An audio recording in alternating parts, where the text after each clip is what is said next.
attendance and teleconference access via Zoom. The first item on our agenda this evening is a land acknowledgement. The City of Arcata acknowledges that the lands we are located on are the unceded ancestral lands of the Wiyot tribe.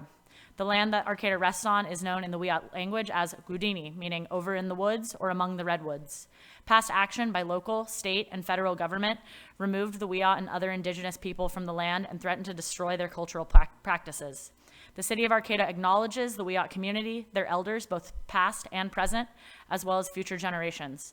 This acknowledgement seeks to aid in dismantling the legacy narratives of settler colonialism. Our next item would be the flag salute, so if you would like to join us, please join us.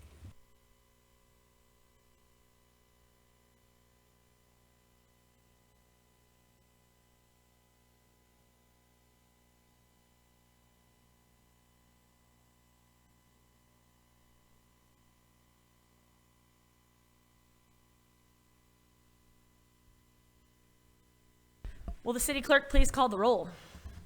Mayor Schaefer? Here. Vice Mayor Matthews? Here. Councilmember Atkins Salazar? Here. Councilmember White? Here. Councilmember Stillman? Present. All present. So if you wish to make a comment during the meeting, either at the 2 open public comment periods, we will have one at the beginning for 15 minutes only, and then one at the end for as much time as we have available for our meeting. There are 3 ways to do so. So if you are here in person, please line up behind the podium when the item you would like to speak on is accepting public comment. If you're logged onto Zoom, click raise your hand when it is time for public comment on the item with which you wish to speak on. And number 3, if you are on the phone, please press *9 on your phone to raise your hand. When it is your turn, you will be prompted to dial *6 on your phone. Also, I hear that we are having maybe some difficulties with the City of Arcata minute track this evening. Karen, you want to give that update? Yeah, so if you want to participate in the meeting remote or hybrid, please log on to the Zoom meeting, or you can watch live via YouTube. But the minute track on our website is glitching right now, but YouTube and Zoom is open. So again, watch on YouTube and Zoom if you are at home and wish to join or participate. For each item, we will be taking in-person public comment first and then move to the online comments. We will not be going back and forth. So if you want to comment, please line up at the podium or raise your electronic hand as soon as comment is requested for that item.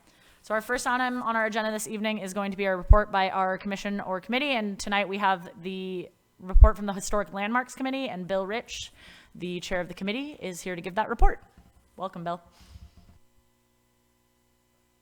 Nice to see everyone, and it looks like a very busy evening, so I'll be brief. I'm Bill Rich. I'm the chairperson for the Historic Landmarks Committee.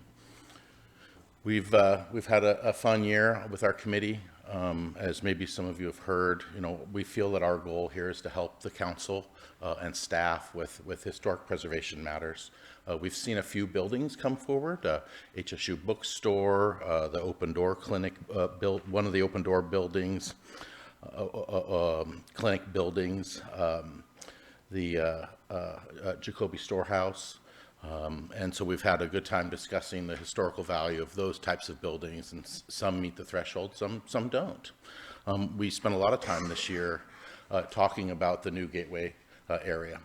And we've formed a subcommittee to look at every building in the Gateway area and to try to determine where each of those buildings would land with regards to historic value, mostly entirely looking at architectural aspects of those buildings. And so we've had quite a few meetings based on that alone.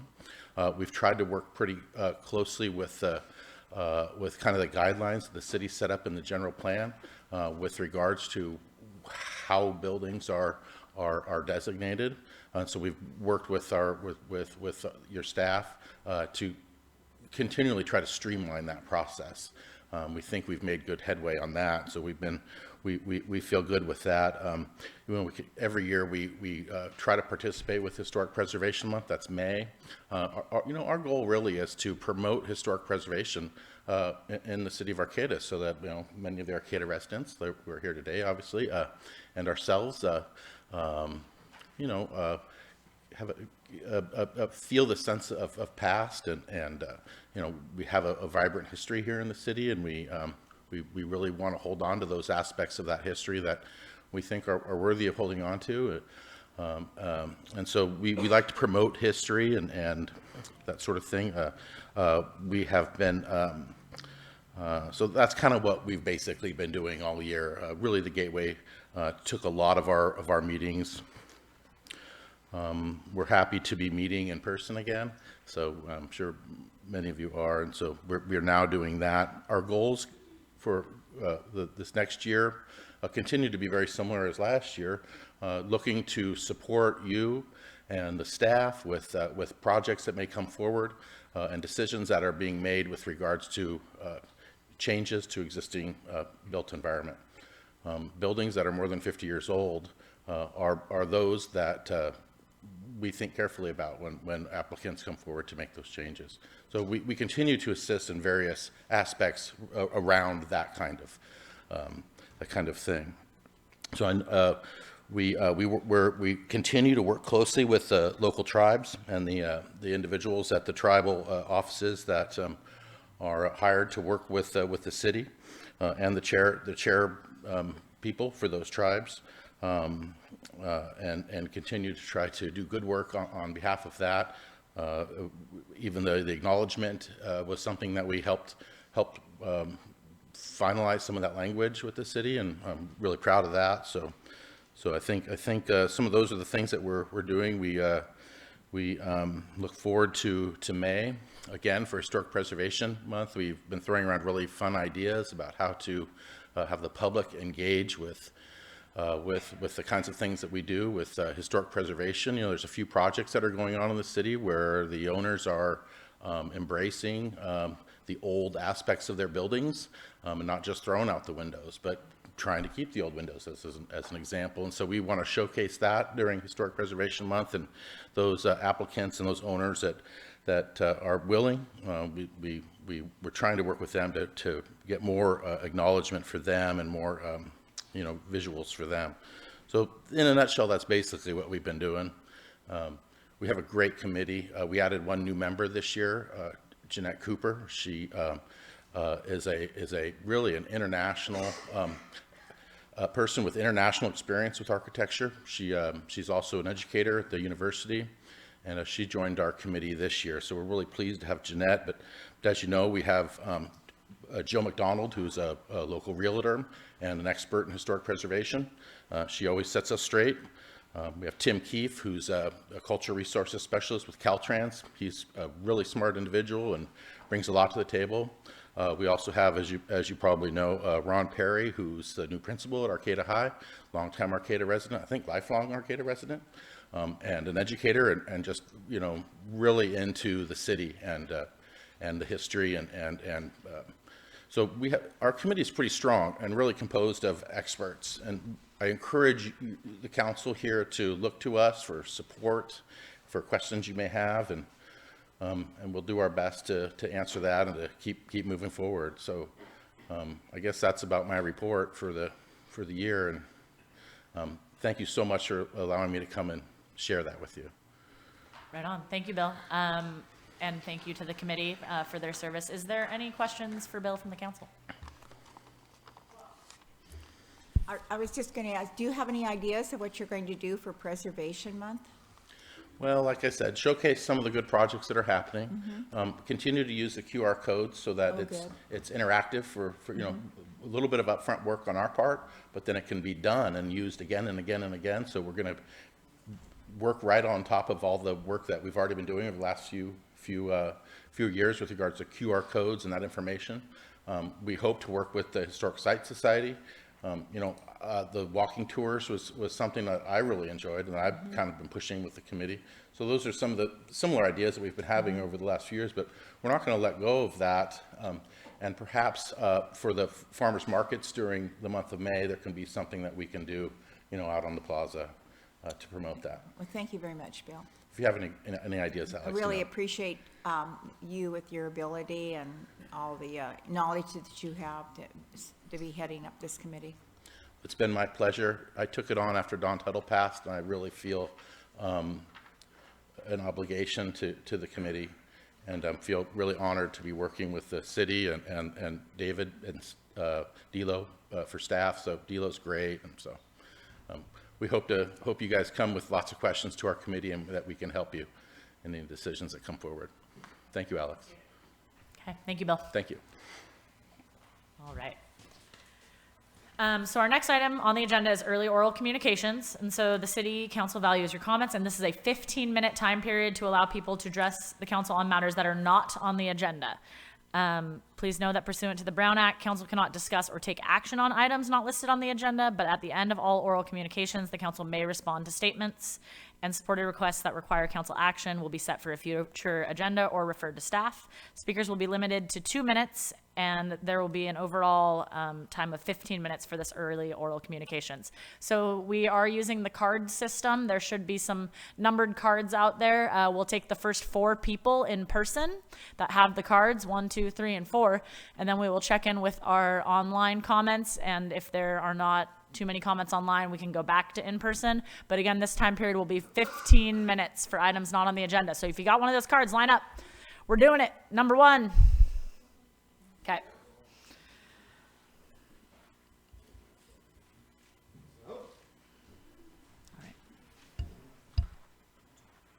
My name is Philip Nicholas. I'm the Post Finance Officer and the Adjutant for the American Legion Post here in Arcata Post 274, and I have a letter from our members. This letter represents the 150 United States veterans of the American Legion, Arcata Post 274. We are here to address the order of the flags at the top of the flagpole on the Arcata Plaza. That flagpole is a veterans memorial. There is a plaque at the bottom stating that our post donated it to the city in 1957 and dedicated it to all United States veterans. One might think 1957 was a long time ago and that we're not the same veterans that dedicated this memorial, but that's not true. We still have many active members who helped pay for that flagpole. The passing of Measure M was painful for our members.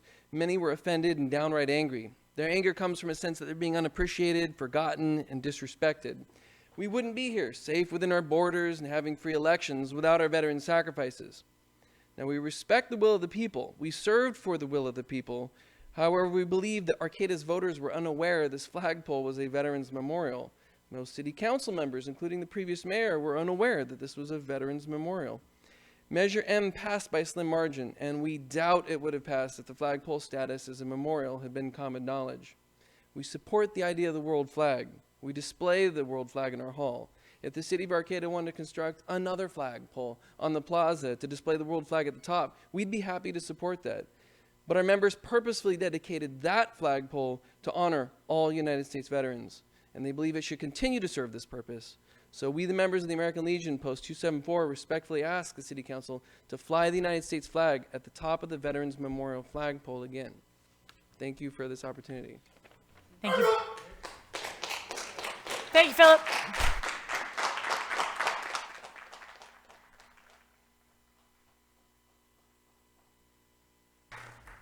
Okay. Our next speaker, please.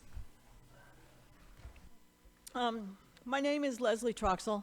I've been a resident of Arcata for 54 years. I have lived in my home since 1999. And I'm here to address the issue of mental illness among Arcata's houseless.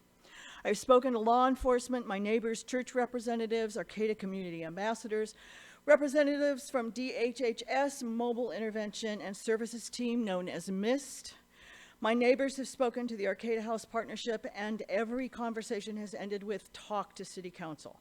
Our hands are tied. So here I am. You guys have photos that my mom took and put together of the neighborhood that I'm talking about here. Our neighborhood is made up mostly of retired individuals at the Christ Science Church and anywhere from 3 to 16 houseless who occupy the F Street cul-de-sac at any given time. Behavior that has been witnessed can often be frightening due to illness and drug use, and sickening due to lack of sanitation. After a sleepless night due to constant screaming from the cul-de-sac, my 92-year-old mother, a former case management worker, said it is horrific to wake up after a night of 32-degree temperatures and wonder if everyone across the street made it through to morning. Homelessness, mental illness, and drug addiction is a problem throughout the nation that will not rectify itself, and it cannot be ignored. If addressed now, and we're lucky, we might see the benefit of hard work and awareness in 5 years or so. In the meantime, health and social welfare graduates are needed, but it will take years for these positions to be filled. In the meantime, I see no City Hall committee or commission listed on the website that address homelessness, mental illness, and/or addiction.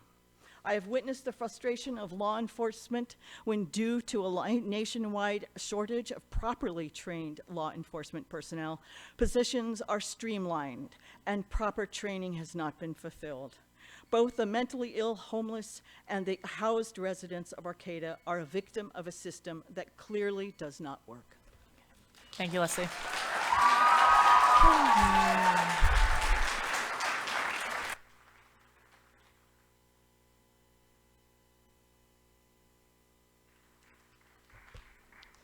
Hello, my name is Malcolm Ridings, and I'm speaking for the Humboldt Student Equitable Housing Alliance. I'm not only a student, but I see myself as a concerned member of this beautiful community. Homelessness does not need to surge in Eureka and Arcata as we struggle to meet our housing capacity.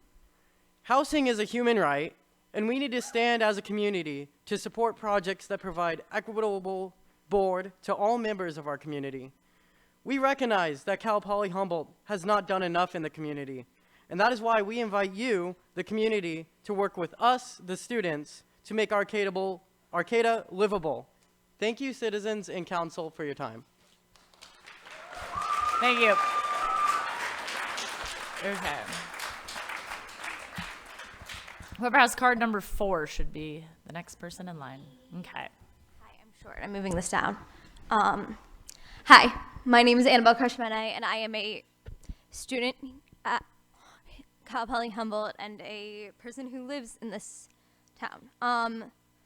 So I want to talk about Cal Poly Humboldt and Arcata as a city's housing problem.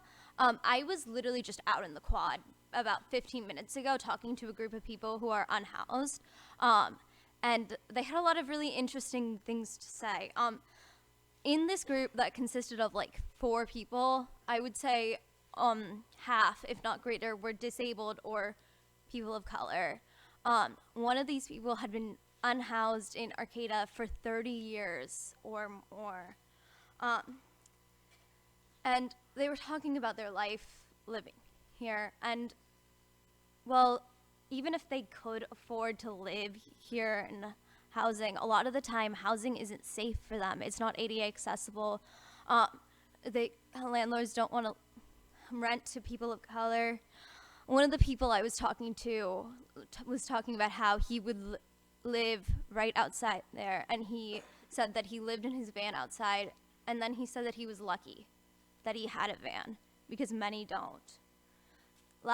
Literally just like yesterday or sometime this week, I'm not exactly sure, he left his backpack outside filled with all of his favorite books, and it was stolen because he doesn't have a safe place to keep these things. 1 in 5 students in 2019 were homeless at Cal Poly Humboldt, and if the population increases without increasing, infrastructure, more and more BIPOC and disabled students will join our unhoused population here, because we need adequate housing. We need access to affordable, safe housing.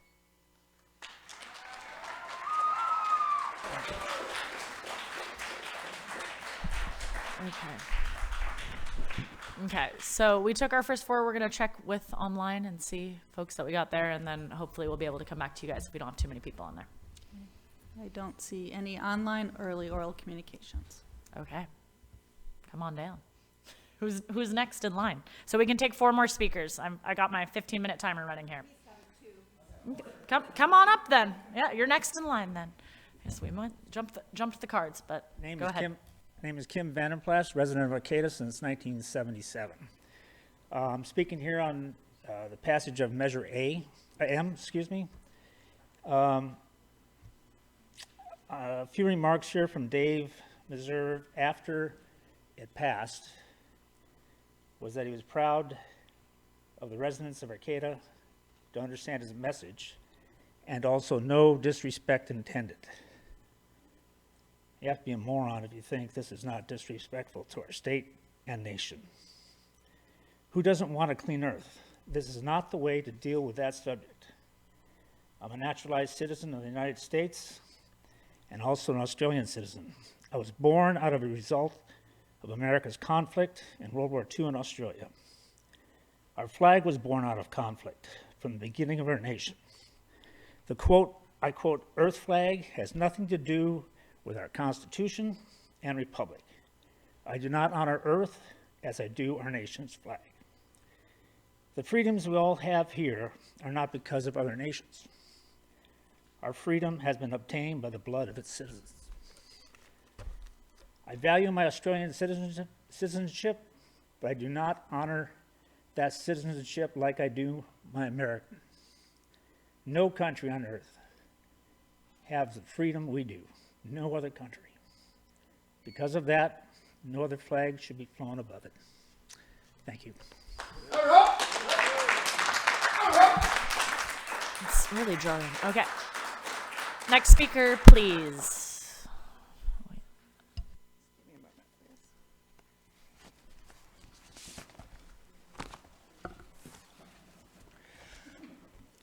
My name is Patricia Lai. I'm a 5-year resident of Arcata, 17-year resident of Humboldt County.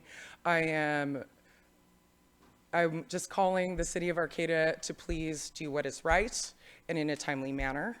You have a land acknowledgement and you fly Cal Poly's flag on your plaza, and you do not fly this flag of the Wiyot Nation.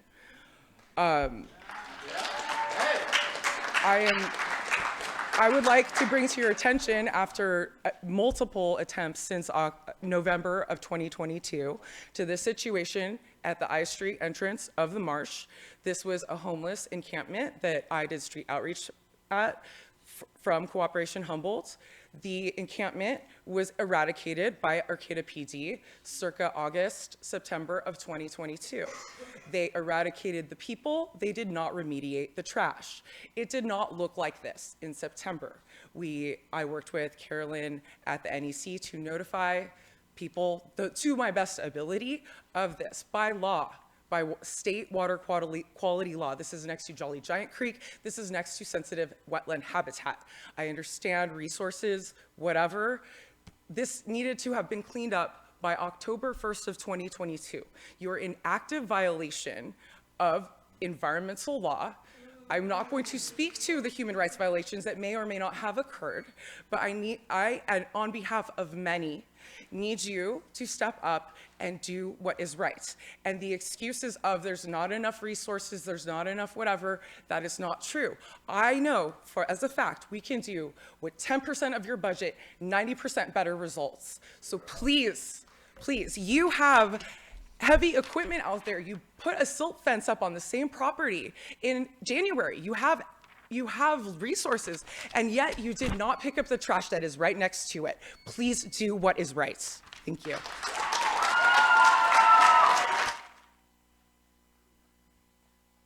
letter for you, is it to the clerk? Thank you, Patricia. Good evening. My name is Judy Longshore. I'm here to ask for help with a growing encampment of homeless persons in my neighborhood. I live at 1347 F Street, 6 blocks from City Hall. I'm speaking tonight only for myself and not for any organization with which I may be affiliated. Over the past 2 weeks, people have moved tents, carts, and belongings onto the sidewalk and street next to and across from my house. What began with 2 or 3 persons has become 10 to 12 in a 1-block area. I'm feeling surrounded and outnumbered. More people mean more garbage, body waste, potential for conflict. Fires have been built in trees across the street, under the PG&E transformers, and in the street. I've picked up needles along with the garbage discarded on the sidewalk. The situation continues to escalate. Along with neighbors, I've spoken with the neighborhood ambassador, a member of MIST, Arcata House Partnership, an officer with the Arcata Police Department. Each has said they have done all they can. They said to bring our concerns to you. The city has done a lot in the past year, housed 60 formerly homeless people, opened a safe parking program. The Gateway Plan promises housing opportunities soon to prevent more homelessness, but we all see the increase in people experiencing mental problems, addiction, disease, aging, and financial insecurity. And yet, we're not exempt from working to address the adverse conditions they find themselves in. We are not able to kick the can down the road. In the coming weeks, please meet with us about our concerns. Set aside a time during regular council meeting to discuss what you are doing to address the frustrations and concerns we, the housed and houseless, are facing. Share the frustrations and concerns you are facing. Let us know what you see as the role of community in addressing these problems. Lead us, help us, demand justice. Help Arcata create a future we can all look forward to. Thank you for your time. Thank you, Judy.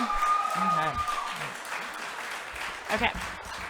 We have time for one more speaker. So are you in line? Yeah, we have time for one more speaker. My name is Martha Longshore. I'm actually Judy's daughter, and I'm here to support our community. All of our neighbors feel a sense of compassion and heartache for our unhoused neighbors.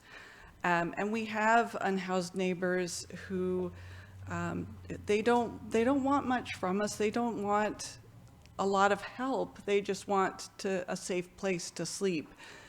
But in recent days, we have people who are not our known neighbors who have come in, and as my mom said, they have a fire underneath the transformer across from our house, and we have had incidents in the past, such as a car being set on fire across the street, and people coming onto our property and trying to get into our house, and our neighbors have had fires set on their property, and we would like to prevent that from happening. Rather than the police have been wonderful in responding to our requests for help when there has been an emergency. We would like to address the problem before it gets to that point, before someone gets hurt, before someone gets hit because they're sleeping in the street. And we really would appreciate anything you can do, because as my mom said, we've been told there's nothing that the police can do, even if people are building permanent structures and attaching them to private property. So we would like some help. Thank you so much for listening to us tonight. Thank you, Martha.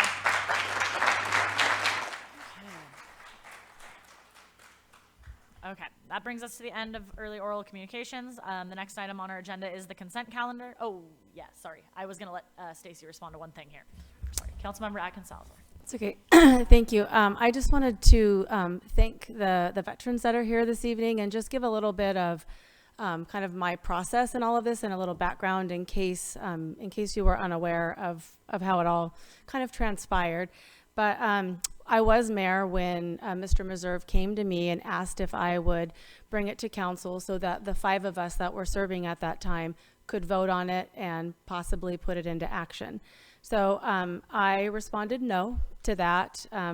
From my perspective, although I understood where he was coming from with the order of earth, country, state, I got that, but I had a feeling that it would lead to this. As someone who has never put my life on the line for our country, I did not think that it was my decision to make. I do have a first cousin who was killed in action as a Navy SEAL a few years ago, so several years ago. I do understand what the flag does mean to families of veterans and veterans themselves. So it did not come here for a vote. And what Dave did was, as you all know, his right to get the signatures and put it on the ballot, and it passed. And so that left us sitting here today with a decision of whether or not to honor the will of the people or not. So we chose to do a hybrid approach of honoring the will of the people to fly the flags at this point, and at the same time we are also going to court to determine whether or not this is a legal action. So that was part of our response to that. And so, you know, depending on what that court case says will also help determine what happens.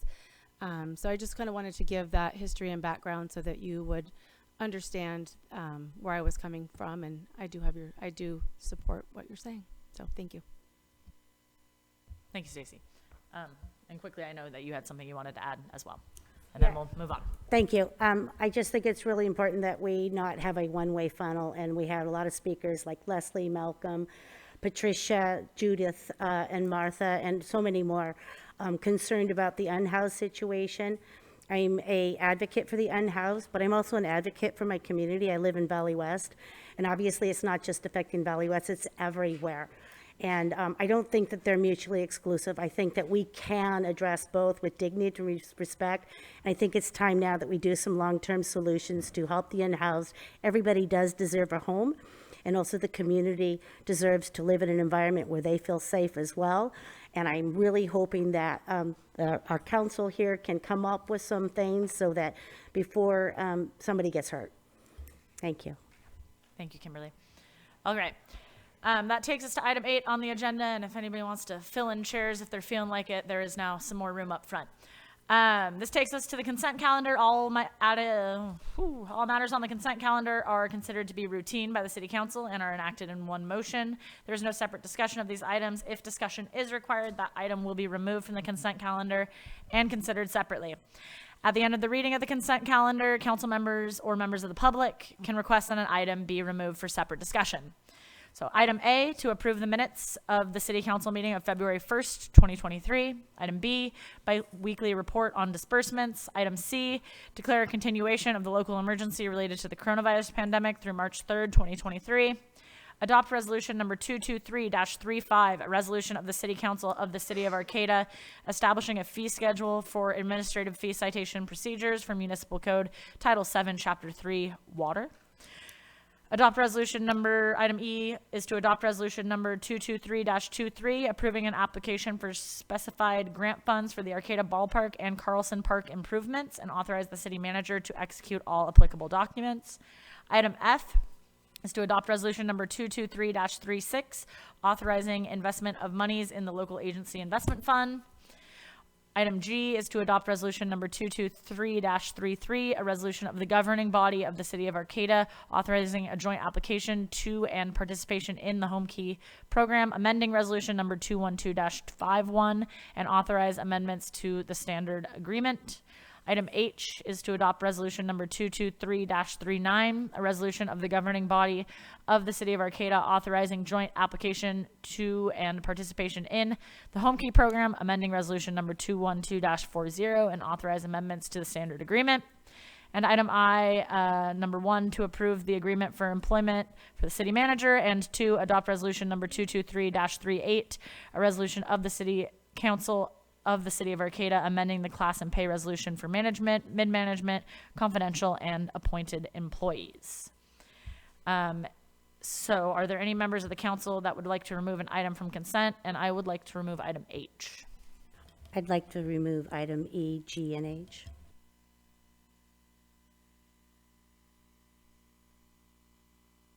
Okay, we have items E, G, and H. Are there any members of staff or members of the public that want to remove an item from the consent calendar? I see none online. Okay. All right, so do I have a motion to approve items A, B, C, D, F, and I? I would so move. Okay, so moved by Councilmember Stillman. I'll second. Seconded by Vice Mayor Matthews. All in favor? Aye. Okay, motion carries unanimously, so that will move us to consent calendar item E. You want to take it away? I'm really excited about the ballpark and Carlson Park. I did have a constituent contact me and just had a couple concerns. I'm wondering if we could just briefly address it. She was concerned about, I guess in the whereas it says, certifies that the applicant has or will provide sufficient funds to operate and maintain the projects.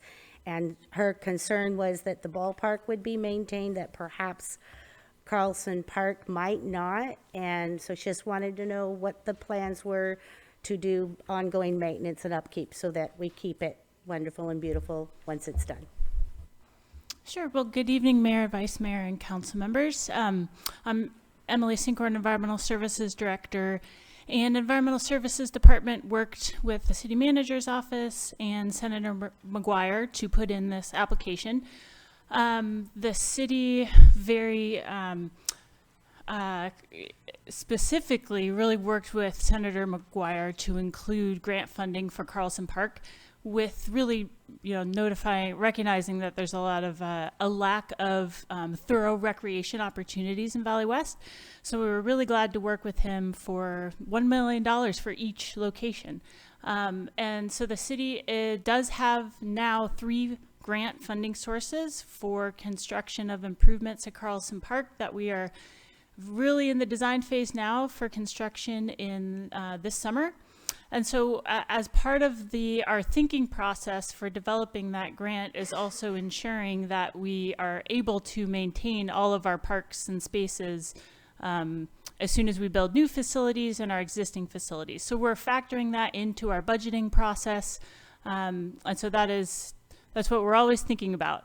It's a good question, and the resolution language is specifically asked for by the grantor. And so I would recommend the council not change too much or any of the resolution in order to secure the grant funding. Thank you. Okay. Any other questions or comments on item E? I would just like to make a comment. It's been a long time coming for the ball field. And I know that we've been talking about the ball field and improvements there probably since 2000 and maybe 10. And so it's taken a very, very long time for this to finally happen. And I think it's excellent that we're going to be, the Crabs is one of the most popular teams in California. And I think it's really worthwhile to have something that looks good. And Matt Fuller, who's standing there, he was one of the presidents and has worked on the Crabs for a long time. So I'm really happy to see this move forward, and thank you. Okay. Are there any other comments on item E before we ask for a motion? Well, then I would move for adoption of resolution number 223-23, number E. I second. Okay, we have a motion and a second. All in favor? Aye. Aye. Aye. Okay, motion passes unanimously. That takes us to item G. Okay. I just needed a little bit of clarification. My understanding is the original spirit or intent of the home key was permanent support of homeless housing. And so I'm trying to understand the intent of changing the 30, well, I believe it was 30%. I have a flyer here That's from an Danco. H. That one's an item H. Okay. G is just about the amendment to the agreement. Actually, it's both. Yeah, they're it talks about them both. Oh, okay. Yeah, Never mind. Okay. And my flyer is for both, and it says that it's 30%, so I was wondering, when did we change to 50%? so the home key does not require income levels be identified for the households that are housed in the project. What they require is that you are homeless or at risk of being homeless in order to be housed in those 2 home key projects. What we discovered as we were working with our partners to try and secure more permanent funding for rent subsidies for these projects is that some of the some of the potential residents could be over income. And that was particularly highlighted when we were working with the Veterans Administration, who has a number of vouchers that they can use in the county for homeless veterans. And many of the people that they work with are actually over income. And so the objective for both this change for the Grove, the one that we're looking at now, and also for the other project, the Village West project, is to ensure that instead of specifying income levels and then precluding the veterans from being able to stay there, that we just rely on what Home Key is most interested in, which is whether they're homeless or at risk of being homeless, and that's the threshold that gets them in, allows over-income veterans in particular to be able to be housed there that are homeless. Could I ask a couple other points of clarification? So it went from 30 to 50, and right now what we want to do, it's not going to be 50% of the median income, it can be above. Is there a cap? I guess my concern is the median income right now for a single person is 50,000, actually 50,400. And for a family of four, it's 72,000. And what I'm thinking is those that are in those income brackets can probably afford market rate housing. And I'm wondering if it's going to somehow, not having an income limit or a cap, anybody who, it just seems like anybody could take advantage of it. And the spirit of the program was to help those who were at highest risk at the lowest income. And according to when I got online and studied the home key, it said that they needed to be at 30% of the area median income. It needed to be 16,350 for an individual. That's half of, or 30%, and 18,700 for two. And if we're going to not cap it, somebody at 72,000 can move in, and those who really need it and meet the criteria of permanent supportive homeless housing may not get in because they're competing with those who can afford a market rate. And then, of course, there's a continuum of care that prioritizes people by age and seniors and people who have children. But, you know, if you're a senior or a family who has children, you're making $74,000 a year, and you're going to get priority possibly over a middle-aged female who's been in the streets for 3 years. I'm just concerned about that. Those houses were set aside for those who needed it the most. So I know I just asked a lot of questions. Is there going to be a cap? Yeah, first and foremost, the individuals that are being served have to be, homeless individuals. It can also support folks that are at risk of being homeless. So if they've got an eviction notice and they have absolutely nowhere to go, and they're on the list, the continuum list, and they can be housed in the project. The intent here is not to house people who are earning $70,000 a year. The accommodations are very modest. These are studio-sized bedrooms. I don't think we're going to see that kind of abuse, and that is not the intent.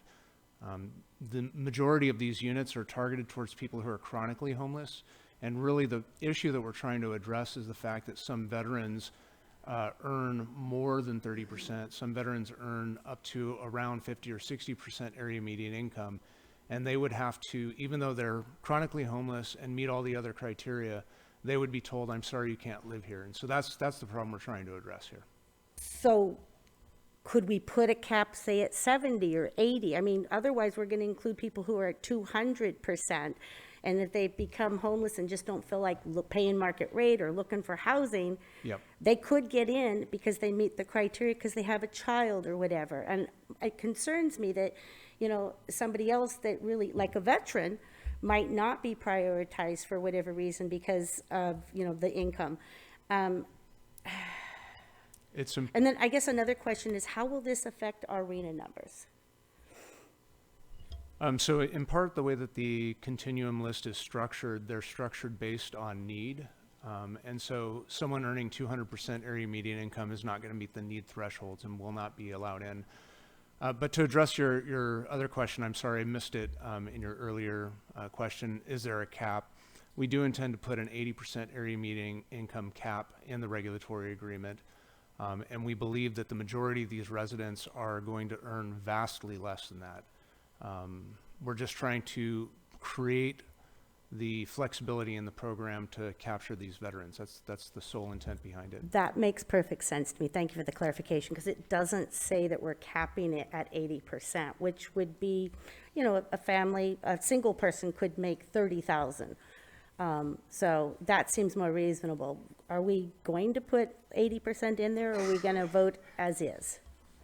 As currently drafted, the regulatory agreement specifies 80% as a maximum.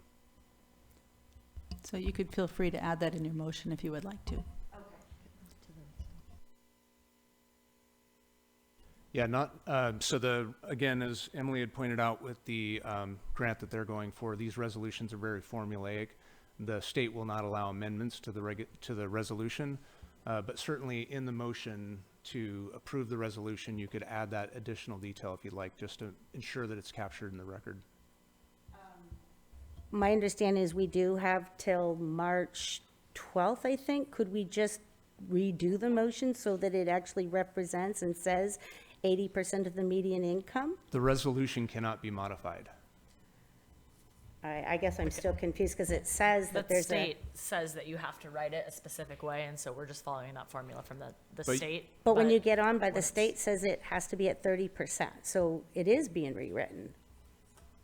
I guess what I'm suggesting is if, if you read the title to read Adopt Resolution 223-33, the rest of it, and then at the end tag on and specify that income shall be capped at 80% in the regulatory agreement, that will embed it in the record that we're going to cap incomes at 80% in the regulatory agreement and not modify the resolution itself. That makes sense. Okay, thank you for that clarification. Well, There was also, a oh, go ahead. There was a second question you had that I can't remember what it was. Oh, so I was just apologize. wondering. RENA numbers. Yeah, will it affect RENA at all? Yeah, it actually helps with our RENA numbers. The rezone that the council did to accommodate these two projects actually allowed us to satisfy our low and very low income RENA numbers. When we got our housing element adopted, there was a mandatory rezone because we couldn't meet our low and very low income numbers. But because the council adopted those rezones for the overlay that allowed for these projects, we now have met those, and the state has written us a letter saying you've met your mandatory rezone, which has other benefits to the city. So we have another 74 units that have yet to be filled. Being that we're raising the median income to be 80%, will we be able to meet numbers within the moderate income levels, or no? No, we're still counting these as low and very low income units, even though we're eliminating the requirement for, in the regulatory agreement and the standard agreement, for specifying income. There are methods that are separate for reporting to the state on the regional housing needs allocation and how we're meeting it. These would qualify as low and very low income because they're housing for the homeless. Thank you. Well, also, depending when you're a veteran and depending on where you were and what you did during that time, then there's additional funds that can come in to support you. And so when you're talking about veterans and concerned about how much money they have, it may be that they worked in a hospital that was one of the triages, that was one of the worst hospitals they could possibly have worked in, and they get additional funds for that. So there's a lot of different things that affect veterans and how their funding comes through the service. Yeah, absolutely. I'm glad that we're putting that 80% to make sure that we don't miss people who absolutely do qualify and need that. I was just concerned that we had no cap, and all I could think of is there's a lot of people out there that might try to take advantage of that. So I just wanted to make sure we put a cap on it so that those who truly do not need it, that it's saved for the most vulnerable, our veterans, our seniors, those who are chronically unhoused. And it's my understanding to get into those housing units, you have to be in the continuum of care, so that people that don't meet those criteria are not on the continuum of care. So I don't see, people might want to take advantage of that, but if they're not on that list, they're not considered for living there. So one of the criteria for the continuum of care, though, is if you have a child and you're going to be at risk of being unhoused, you'll go on it. And it sounds like you'll go on it regardless of your income, as long as but we've capped it, so that will remediate that particular issue. And also, the continuum care prioritizes seniors as well. So it sounds like if we cap it at 80% of the median income, then we're not going to have somebody who really doesn't need it, who's making $100,000 a year, to move in there just because they can. So with that, I would like to move for adoption of resolution number 223-33, which is G, and also adopt resolution number 223-39 and place an 80% cap. Was there separate discussion needed on item H? Do you want to do each? Oh, I'm sorry. Well, Did we you wanna pulled both talk G about and H? You want to take H? But you Separate? asked my questions and David addressed some of my concerns about G&H. So I'm good. I'm just making sure you don't have anything else on it. Okay. So are we can Public take comment. both of those at the same time? Okay. Yeah, we need public comment. And we will take public comment on items G and H if anybody wishes to make public comment on items G and H regarding the home key projects. And if there is no public comment, We do have one online. okay. So Rebecca, go ahead, Rebecca. Thank you. Can you hear me? We can. Thank you. My name is Rebecca Smith. I'm an attorney with Legal Services of Northern California. I'm commenting on both item G and H. The resolution proposes the amendment, as you all just discussed, that would remove the requirement that individuals and families in these publicly funded housing programs earn less than 50% of the area median income. Home key projects are designed to provide housing for individuals and families who are homeless or at risk of homelessness and who are inherently impacted or at increased risk for disease or other conditions due to the pandemic. The definitions used for at risk of homelessness and homeless in Assembly Bill 140, which provides the statutory basis for round 2 home key funding, uses the definitions of homeless and at risk of homelessness from part 578.3 of Title 24 of the Code of Federal Regulations. The definition for at risk of homelessness in Title 24, Section 578.3 includes a requirement that the individual or family has an annual income below 30% of the area median income. So I think that's important to note that someone at risk of homelessness wouldn't meet that definition if they're over 50%. The definition of homeless in Section 578.3 is also very specific. For example, it includes individuals residing in places not designated for human habitation, individuals living in shelters or exiting institutions that they've resided in for 90 days and have resided in emergency shelters immediately before. The definitions go on to include an individual or family who lacks the resources or support networks, including family, friends, faith-based or social networks needed to obtain other permanent housing, among other definitions. I comment to inquire why the city would make this change and to express a concern about the home key projects, which are designed to provide housing to individuals and families that are homeless or at risk of homelessness. Why they would anticipate serving individuals or families who earn more than 50% of the area median income. Thank you. I appreciate the time. Okay. Thank you, Rebecca. All right. So I believe we had a motion and a second. If there's no more further discussion, we will take items G and H on a vote. All in favor? Aye. All opposed? Can I abstain?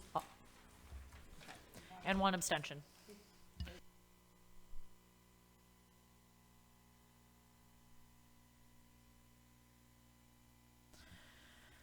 All right, and so that now takes us into old business, the main bulk of our meeting here, which is going to be item A, to introduce ordinance number 1552, adding chapter 5, residential rental inspection program to title 8, building regulations of the Arcata Municipal Code.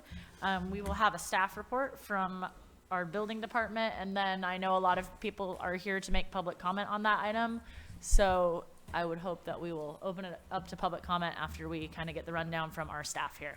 Thank you. Okay. Good evening, Mayor, Vice Mayor, Council members, staff, and members of the public. My name is Netra Khatri. I'm the city engineer, and with me I have Joe Bishop, who's a building official and has been working on this program for a long time. Today, our goal here is to give you just a brief overview of the program, get feedback from you, and some get public input, and we will proposing to introduce the ordinance today. Before we start the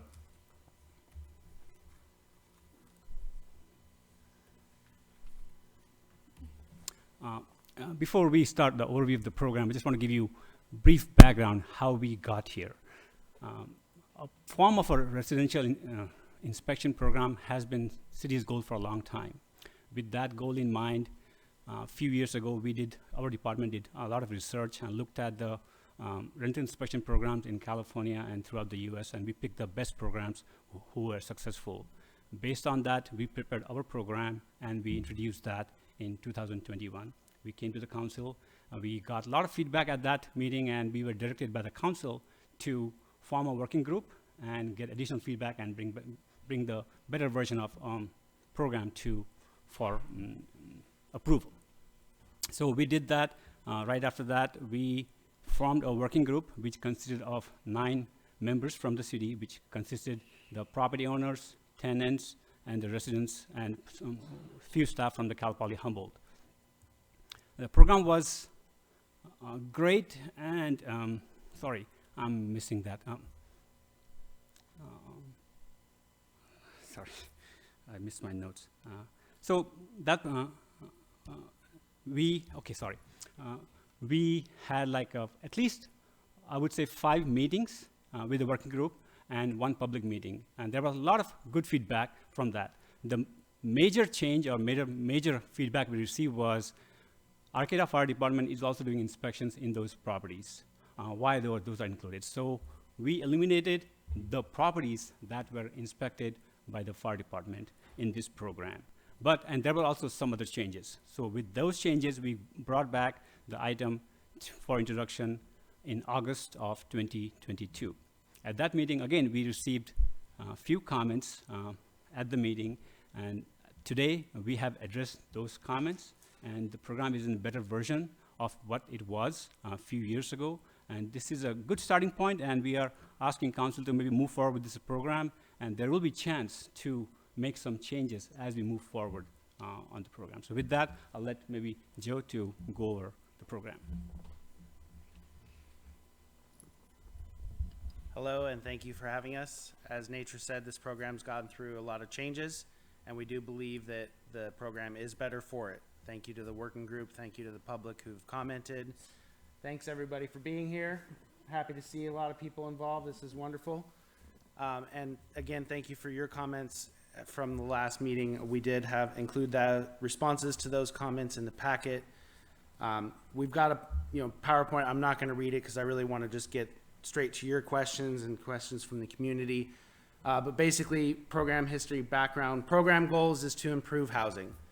We, as a building department, as city staff, and as journalists and public, there is a lot of concern about the quality of housing. And unfortunately, the way things are right now is everything is complaint driven. And for anybody who's been a renter, myself included, you often feel a sense of concern, a desire not to complain about something for fear of losing your housing, especially if you're disenfranchised or at any disadvantage in housing. There is definitely a real fear for losing housing. So this program is designed to take the need for complaint out and level the playing field to include all housing that's not covered by another agency, to get the inspections, to make sure there's not life safety issues. That's our main concern, life safety. So those are the program goals. The program basics: people who own a property that is rented for residential, single family, buildings that have 1 or 2 units will be a part of this program. And essentially the fees are very minimal. The first phase of the program, phase 1, is a 3-year cycle. The annual fee for that program is $20 a year. There's 1 inspection fee, $73.29. Once you get successfully through that first phase, there is the option to do a self-certification, which is a 5-year program, and only the $20 fee once you get into the self-certification program. So the 5-year inspection is considered a courtesy inspection. So the fees are incredibly minimal. The biggest change, I think, oh yeah, so let me stay on track before I get back to that. Exceptions: if the owner lives in the house and rents room, those are not part of the program. Any occupancy that is subject to transient occupancy tax, hotels, vacation rentals, those sort of things are not included in this program. Units inspected by another governmental authority. We mentioned the fire department. So apartment buildings, owners of apartment buildings are already paying the fire department for annual inspections, and there was a lot of pushback that this felt like an onerous complaint. So this program has been scaled down to eliminate any conflict with other programs. Mobile home parks under state jurisdiction.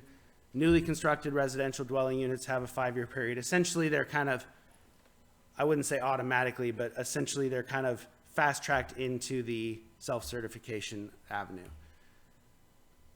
One example we talked about is the fire department. The inspections, we have a 1-page checklist. It's obviously still a draft, can be modified, but that is the most basic life safety checklist. It's the same checklist that the landlords or property owners would use for their self-certification checklist. City staff, re-inspections. There's questions about whether this had any conflicts with Assembly Bill 838. It does not. We are already and have been for a long time in compliance with Assembly Bill 838. And that is the response to complaints.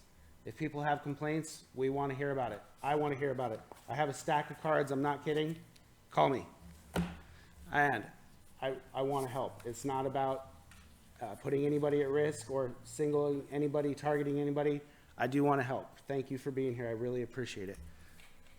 Okay. Mention the fees. I feel like if there's questions, you'll ask me. Future topics for consideration. There's a lot of stuff that could not be included in a program. There were a lot of good feedback from the working group. There are potential for expanding the program later, working with the fire department. If there's concerns that are not being met by the fire department inspections, that possibly we can somehow collaborate with them. If it turns out that we need to do additional programs, we can work those in. There are a lot of suggestions for future programs, future projects, and I'd love to talk about those at any time. In response to what the council has the opportunity to hear from us at least once a year, as often as you want, but we'll have numbers, we'll have metrics, we'll let you know how many inspections we do, how many of those inspections result in deferment to code enforcement, things like that. So to address comments from last time, there were 3 particular items that the council wanted. I know, I don't need my notes. The council definitely wanted to know, and the public, general public and people from the working group wanted to know if there was any conflict with the general plan. There's not. We've looked at this from multiple angles, and in fact, I would say that the general plan kind of expected this program to be in place. The other question was sustainability, and we believe that this program will be self-sustainable. In that breakdown I provided for you, it is spread out over 3 years because you kind of have to look at all 3 years to see that it is self-sustainable. And like I said, we will run the numbers every year. We'll let you know. We truly believe that this is that balance between being able to support itself and being absolutely as minimal as it possibly can. And the last was to provide some flyers, which again are drafts. There was definitely some mention that our phone number on that flyer that made it onto Lost Coast Outpost is incorrect. So I apologize for that. It will get fixed. And I do have the correct phone number if anybody needs it. So there was flyers for you there. So I really am interested in any questions you have, and obviously the public. Wonderful. Thank you, Joe, for keeping it clear and quick and informational. So I would like to just start with clarifying questions and then take public comment and then come back for any discussion. So if you want to talk about how you feel about it or discuss it, let's wait. But clarifying questions, give them to Joe and Netra. All right. Thank you. And I appreciate you meeting with me before this. So I just will re-ask a couple questions just for the sake of transparency. So we come back, we pass this, and we come back in a year, and it's not working. Where do we go from there? This has been an issue that has happened to other cities. They have passed a program that was maybe too aggressive, and unfortunately the programs have failed. If this program, I would say if any program were to fail, that's part of the way a process needs to work. This is absolutely an option. Failure is an option. I don't want this to fail, but it is an option. So 100%, we need to look at it again. If we can fix it, we will. If it just needs to end, council will give us that determination and we'll work through it. So what if And I really love how we're very tenant focused. I think it's really important. I think one thing that would be important for a tenant council, if that's something that happens, would be to address equitability before somebody even moves into housing, you know, just making sure that everybody that applies for housing is on even ground. I just hear that, you know, sometimes BIPOC people have a harder time finding housing. I'd really like to work on a way that getting housing is equitable for anybody. So I know this is not the place for this, but that's something moving forward that I would definitely like to work on. Okay, I won't. I'll just add, I know that, you know, and again, this is a going forward thing, not necessarily for this, but that Equity Arcata has been asked to give response to the Gateway Plan and look at some of our housing stuff going forward as well, to just kind of bake, you know, equity into what we do, planning wise, so. And just to be clear, there is no tenant risk at all for anything that comes out of this. Absolutely not. This is not something that is, okay, it would take extreme conditions for us to red tag a house.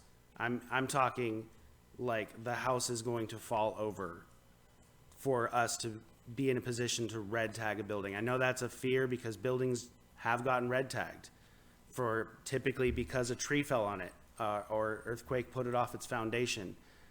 So there is definitely a fear that some kind of inspection is going to result in a red tag. That would take absolutely the most extreme situation. I've been doing this for a little over 5 years. We have never red tagged a house for a rental inspection. No, we are absolutely tenant focused, and that's actually, I believe, probably the most powerful element of this program is that it takes the onus off the tenants to complain. We are no longer requiring that it has to be so bad that a tenant is at their wit's end and has no other choice but to come look for help. So absolutely no, we are here to support tenants, 100%. And so on the list of things to inspect, is the person doing the inspections trained to do these inspections? Yes, absolutely. For one thing, I am trained, certified, and qualified to do these inspections, and I will be supervising these inspections. And the staff that will eventually be doing these inspections on their own will be trained, certified, and overseen by me. I have one more question, and I'm so sorry. No. So what if a tenant refuses to let the inspector come in to the building? What happens then? Absolutely, that is their right. We respect privacy. Obviously, there are constitutional rights that we have to follow. If we show up for a scheduled inspection, a tenant does not want us to come in, we won't. We will work out a time, ask them if there's a time we can come later. Ideally, we can work it out and say, hey, you know, you need a day, you need a week, that's fine, let me know. If we're not allowed access, then we work with the landlord, the property owner, whatever it takes. It's not going to result in penalties for either party. Yeah, and I see a few of the emails that we have been getting have been, oh, you know, you're going to pass the price of this on to the tenants. But I mean, really, it's really negligible. So I don't really think that it's going to affect, you know, an increase in rent. I would hope not, because that would just be. Absolutely. The inspection, $73, that could end up being 3 or 4 inspections where there is a re-inspection fee, but that is, again, a last resort. We're going to do whatever it takes to help people through this. And obviously there has to be fees. So how small can we make the fee? Well, I feel like we made it pretty darn small. Yeah, absolutely. Especially rewarding. We get a lot of comment back from property owners who, you know, are good property owners who take care of their tenants. They care about their tenants. Their tenants are their extended family. I agree. Those owners, those property managers, yeah, they should be rewarded. And $20 a year, I think that they can justifiably pay a $20 a year fee. And, you know, another mention that comes up is, you know, what do the owners get out of this? Well, you get to show off your gold star. I passed my inspection. Will there be an actual gold star? There will be a representative gold star. I don't know if it will officially have a gold star, but it will be a gold star. Add it to the resolution. The inspection sheet will have a gold star. No. So your house is inspected, right? And there's a citation. There's mold or something. So then what are the next, I mean, it's Arcata. It'll have mold. So are we going to help the landlord? Are we going to like hook people up with ways to, you know, rectify these things? Yeah, I'll give you another example that might come up that's a little bit more, mold is such a tricky one because we do not have the equipment to test mold. We don't have the ability to identify what kind of mold is there. What I will say is in rental inspections that I have performed, usually if there's mold, there's something else going on, and we can start to look at what those issues are. But I'll give you another example, a faulty outlet. You have an outlet on the wall, I have a tester. I plug it in, it doesn't test correctly. That's a relatively easy correction. If the property owner or the managers don't know who to call or how to get that corrected, yes, we will help them. And we'll come back and check it later. And then we will not charge a reinspection fee for that kind of follow-up. I'm good, thank you. Okay. Any other questions from the council before we open it up? Well, I just wanted to mention that over the years, I've had tenants call me, not my own, but other people have called me, and because they've had issues. And they've always been fearful of calling the city and asking them to help them out with the issue because they figured they would be, they'd be asked to leave the property. But I understand with this program, anybody could call and ask, is this property, whatever the address is it already been certified? And if it hasn't, then you can go on with what would you do then? If I called and said I live at 1642 F Street and I have an issue. Yeah, absolutely, great. 100%, we will have a list of compliant properties. And if somebody calls and asks about a property and it's not on the list, that's an easy answer. There are going to be properties that fall through the cracks. Of course, it's not going to be perfect. I'm pretty sure that not every single owner and every single landlord is going to come knocking on my door on Tuesday to sign up for this. That's okay. We'll get there. It's going to be a work in progress. But to the complaint, to the question, anytime, regardless of the status of the property, if a tenant anytime has a question, they can talk to me. And I tell you, I am changing that perspective, that perception, one phone call at a time, 100%. I know I keep saying that, but that's my goal. I'm like, I want to make this, I want to change the relationship from the big bad building department to we're here to help. So people have questions, no problem. We have we've responded to a lot of concerns about things that might have been a different answer 10 years ago. I don't know, I wasn't here, but I do know that this program will be on a registry. If your property is a gold star, you'll know, and if it's not, well, we'll try to help get it there. So one of the things I was thinking about, because it has a negative impact and it has a positive, and we do have some individuals in our community that are building new units, and they would be on a 5-year window, as you pointed out. And I was thinking if they wanted to, they could actually come in right away and say, my apartments are all certified and I'm going to do this now, so everybody will know. And so it'd be an advantage instead of a disadvantage. So Absolutely. It was pointed out that there are exceptions to this program. If a property falls under one of those exceptions but chooses to use our services to get a gold star, we'll give it to them. And yeah, that's a really good point. And I encourage anybody, come talk to me. Thank you. I just had a quick question. You had mentioned that you want to help landlords get there, and a lot of people think if you're a landlord, you must be rich, but that's not necessarily the case. It's sometimes extra income so you can survive. And I noticed in the background it says that implementation measures of the housing element calls for the city to identify neighborhoods and with housing requiring rehabilitation, and then offer financial assistance to those lower income households for housing rehabilitation. Do we have that anymore in the city? I thought we didn't. We do not at the moment. Did you want to hop in? We don't at the moment, but that is absolutely one of those items that's been brought up multiple times.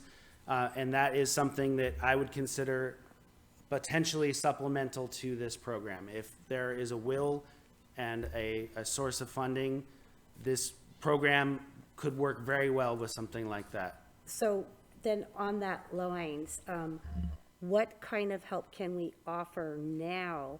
And if they're not able to come into compliance, not because they're refusing to, but maybe don't have the wherewithal, will they become a public nuisance, that's a concern? I think they're, at the end, this is kind of a pilot project, that we're considering here. And there is a responsibility, if you are a property owner and you're renting it out, that it is in health and safety condition. The checklist really addresses health and safety. Okay. And if as a property owner you can't maintain that, then I think there is a responsibility to do so. We will work with you. We have a creative department filled with staff that can give you ideas of how to do that in the most least expensive way. But at the end, I think this program demonstrates we think there is a responsibility if you're going to be a property owner in Arcata and rent. Yeah, if you can't afford to do it, you probably shouldn't be a landlord then. Thanks. Well, I just wanted to mention that Arcata Economic Development Corporation was started through a community development block grant program in the 70s. And at that time, we were really concerned about a neighborhood in Arcata, and we felt that we had a lot of seniors living there, and we wanted to make sure they didn't have any sewer gas, they didn't have anything that was difficult. So we earmarked this area, and then we got this community development block grant for that, and we actually went through and did inspections to make sure health and safety were for all those individuals. And that's how Arcata Economic Development, that was one of their first programs that they managed. So there may be a possibility that we could look at community development block grant money to help people that may need assistance. And it may be that it won't be a renter, but it could be someone else that may need assistance and improving their health and safety, especially sewer gas, which is deadly. I like that idea because we have so little housing stock. It would be a shame if they didn't have the wherewithal to have, all of a sudden these people are getting evicted to no fault of their own. So if we had this as a backup plan, we keep people housed and they keep them safe in an environment that they need to be. Right, and I do want to reiterate something that our building inspector shared earlier, which is in his 5 years, he has not, through an inspection, red tagged a house where people were moving out. I'll say in the last 10 years, I know of one, and it was some extremely faulty electrical. It was students in that housing, and that property owner paid for 2 months of hotel housing, and then the university stepped in with housing. So there's one example I can think of in 10 years. So, I want to just keep that in mind, that I don't see that as being a real likely outcome of many of these units, but getting them improved so that they all have running water and hot water, windows that open and close and lock, I think is a real possibility to clean up some of that in our community. And I totally agree, because over the years I had a retail store downtown, and I would have parents come in and they were just devastated that the students had cardboard in their windows because they had broken glass, and they couldn't keep the refrigerator closed without a chain and a lock on it. And I just don't think there's any way that we should have that kind of housing available.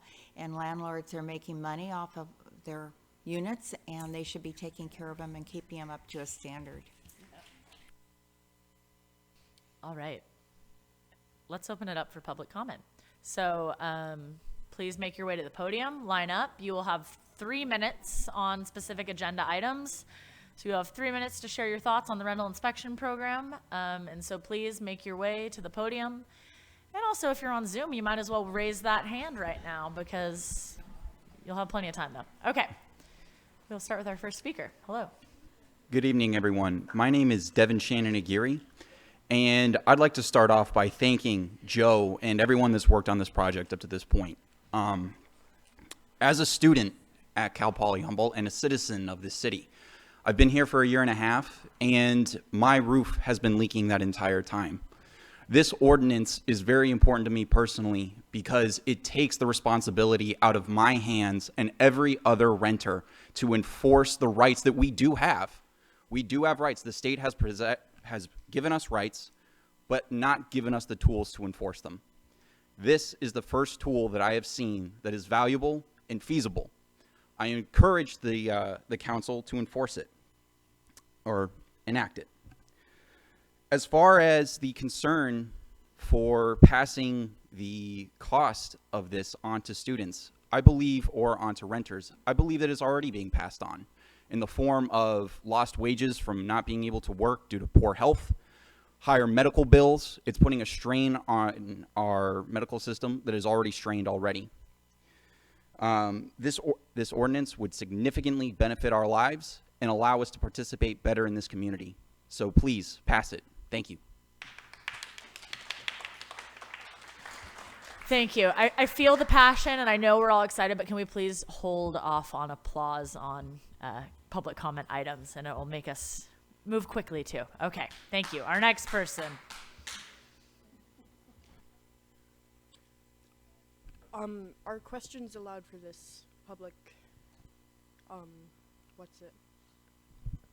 Raise them, and then we can raise them later. Okay, my one question is, I believe you mentioned that you don't have the ability at the moment to test and identify molds. I feel that is a very important thing to have, especially in the case of black mold. I believe other people will be talking about it. I do hope that in the future, if this program is successful and is able to expand its resources, that you will expand those resources to include testing, identification, etc. of molds. This sounds like a very, very important ordinance, and I very much hope to see it passed. Thank you. Thank you. Hi, I'm Aries. I'm also speaking with the Humboldt Equitable Student Housing Alliance, so we are HESA. So I also want to bring up the topic of mold, because I currently am living in a campus apartment that has been growing black mold, and it has caused me to have my thyroid Graves' disease freak turn as soon as I moved in 2 weeks after. I am now dealing with alopecia areata, so this is not actually my hair. I have a completely shaved head because my hair started falling out 4 months as I moved in there. And I am still now waiting on a cancer diagnosis. And these are all symptoms of long-term exposure to black mold, and I really want to bring up the importance that we need to have preventative measures so black mold doesn't happen, so like preventing leaks, fixing roofs, because if that keeps going, then it's eventually going to turn into black mold, which is very deadly to people who have already low immune systems. And also, I have a dog with me who's my ESA. And so that a lot of students have their pets. And so living in a place where we don't know what is happening and we aren't aware, it's affecting both us and our animals. And just want to bring up the importance on student health as well. So thank you. Thank you, Aries.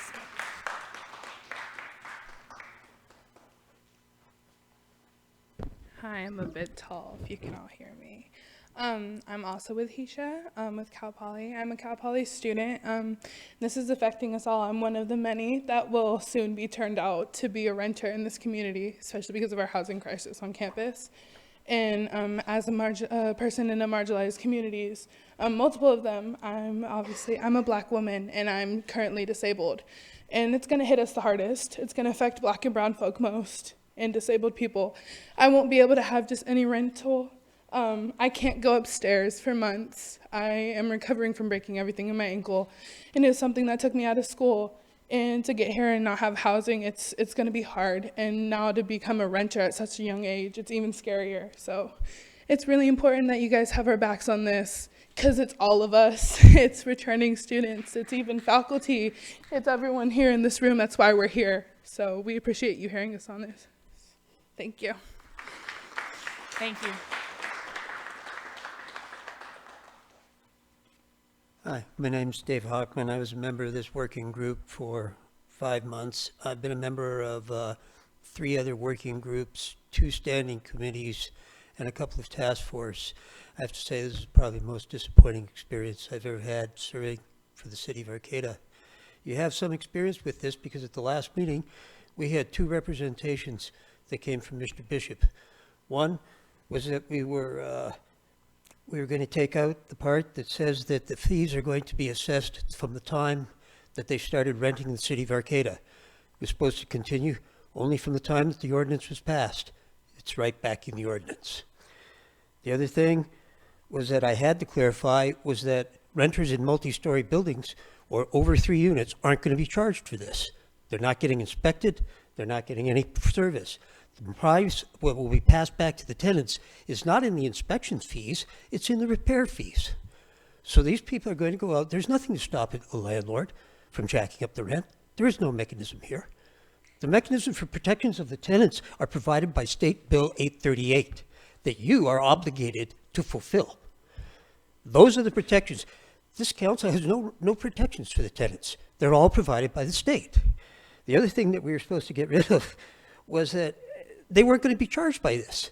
It's right back in there. The slide isn't up here right now, but it's in your packet.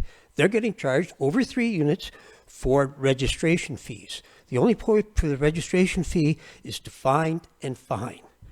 This is a find and fine program that is designed to give more power and income stream to the government. It doesn't improve qualities. There's a program that was just passed in October by this council, the PLHA, Cooperative Agreement, and it provides funding for landlords to make improvements which are coupled with extreme inspection requirements. That's an excellent program. It also fulfills all of the requirements of the RRIP that are in the general plan. I have sent you letters. It was rather late. You probably received it in your email, but I got this late myself. There is no notice. There have been no more public meetings. There has been no more public input. This is all derived by staff themselves, okay? The problems here are not with the aspirations. The problems are not definitely with Mr. Bishop himself, who's done an excellent job and has a 100% enforcement rating and does most of it by cooperative agreement. The one time they've had to go through agreement, it has to go through the standard municipal requirements. This overrides all those standard protections. This writes new law, and it's bad law. And if you think that there are going to be a slew of people that this is warmly accepted by who will come up and sign up for it, I believe that's mistaken. I urge you to send it back for change, at least the ones that we're agreed to. Thank you.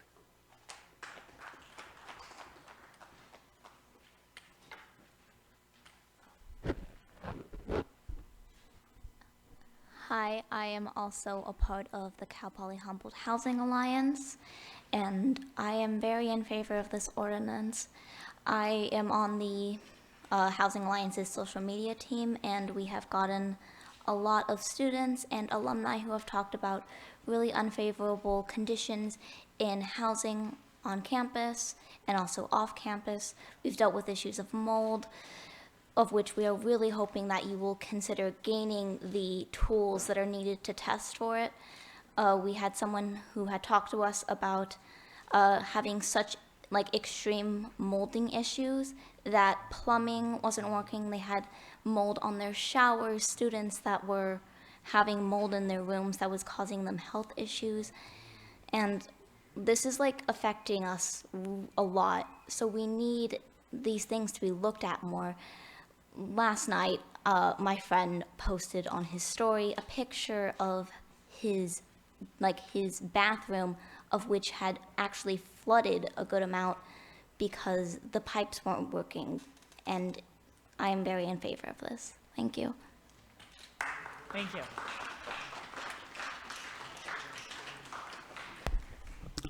Hello, my name is Jesse Beecham Grijalva Prieto.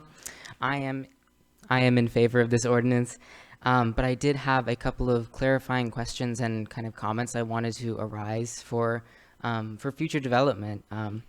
So I know the council and you all kind of mentioned that if you can't afford to rent out your property, you shouldn't, but we do see landlords doing that. And Oftentimes, especially because students who come here who don't have renting experience, who have never dealt with a landlord before, we see landlords being predatory. I myself accidentally waived my right to an inspection when I first moved in. And when I moved in, I found my apartment just was filled with all kinds of dust. There were things from the previous tenants.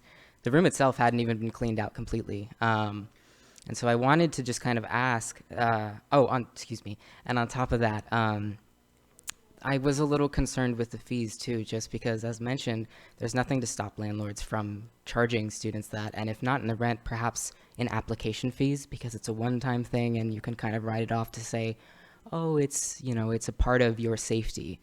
And so that is one concern that I do have.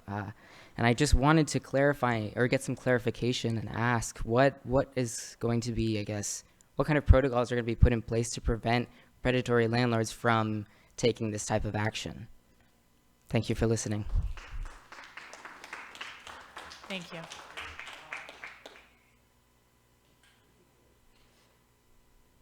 Good afternoon, evening to everyone present. Thank you for allowing this conversation to take place. My name is Leonard Perry. I just want to make absolutely certain, I know I'm in a position right now where I can't really ask a clarifying question, but for the next meeting, if I could have it clarified, will Cal Poly Humboldt be subject to these inspections? Thank you. Thank you, Leonard. Hello, good evening. Can you guys hear me? My name is Michaela Shing Navarro, and I am just curious, and once again, I know I can't get a clarifying question. I am curious about if any education can be provided to young renters, you know, new renters, students that have no history of this. I myself am looking for a place to live next semester, and obviously they want to know about credit history, rental history. I was homeless myself before I came to school. I was living in a friend's house in Arizona, so I just want to know if the city could provide any education to us. We are young, we are college students. We didn't think we'd have to be dealing with this so soon. That is all. Thank you. Thank you. Good evening. My name is Natalia Flores. Thank you so much for allowing us this space to voice our concerns. I am a student who also lives on campus, and like somebody had just mentioned as well, students are not living in the best conditions on campus. You know, I feel like the university, or at least the community, should also be held accountable, because we are the future. We are supposed to be, we go to this university in plans of adding to the community, to be a part of it, but somehow we feel left out because the community does not want us here. We are here to get an education to better ourselves. So I am asking, as a concerned student, not only for myself, but for my peers as well, and other students, that for the city to count us as part of your community. It is very important and crucial. We are here. We need to be heard. Thank you. Thank you.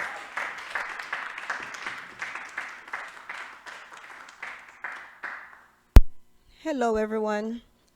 Students, I'm going to give you a round of applause. My name is Charmaine Lawson. Thank you, Council and Karen. Students, I am so proud of you. As a parent, my son is David Josiah Lawson, and everyone know what happened to my son. But it breaks my heart to actually sit there and listen to these students that does not have housing. I believe it was maybe the third young lady that came up and said, you know, they're young. These are young kids. They're leaving home for the first time. And they don't, I was going to say HSU, but Cal Poly Humboldt brought these children here. And they have no place to live. This is really, really sad. It's very sad. I have an 18-year-old in college, and I could not even imagine her saying, Mom, oh my God, I have nowhere to go. Where are we going to go? Where do we start? This is just really frustrating. So I wasn't going to say anything. I was going to give this platform to the students. It's their turn.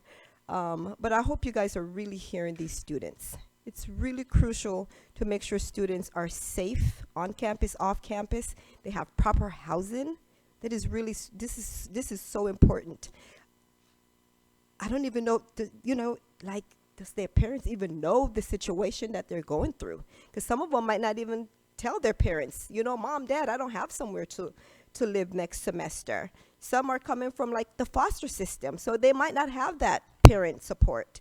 So what is it that you guys are going to do? I hear you.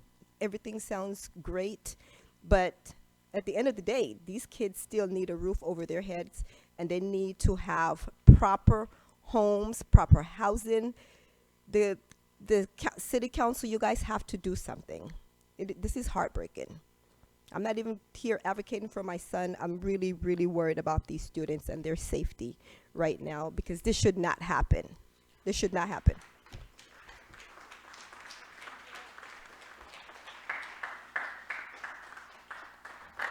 Thank you, Charmaine. Hi, my name is Ina. I'm one of the organizers for HESHA. I'm one of the organizers for HESHA. My name is Ina, and I'm a freshman at Cal Poly. Cal Poly, we were informed that this was a 10-year decision to get to where they are now, to be a Cal Poly University.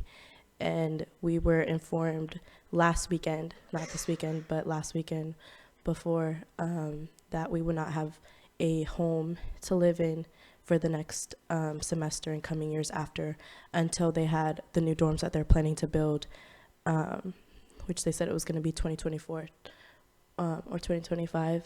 And it was heartbreaking for all of us, but me and all of our organizations, a lot of you guys are here today, and I'm so proud of all of you guys, and we worked together over a really short period of time to protest, but also try to work with you guys and your council to make this, to form a plan, to work with the university, to work with you guys to ensure us a home, because yes, there are a lot of students coming in next year, but we are all here.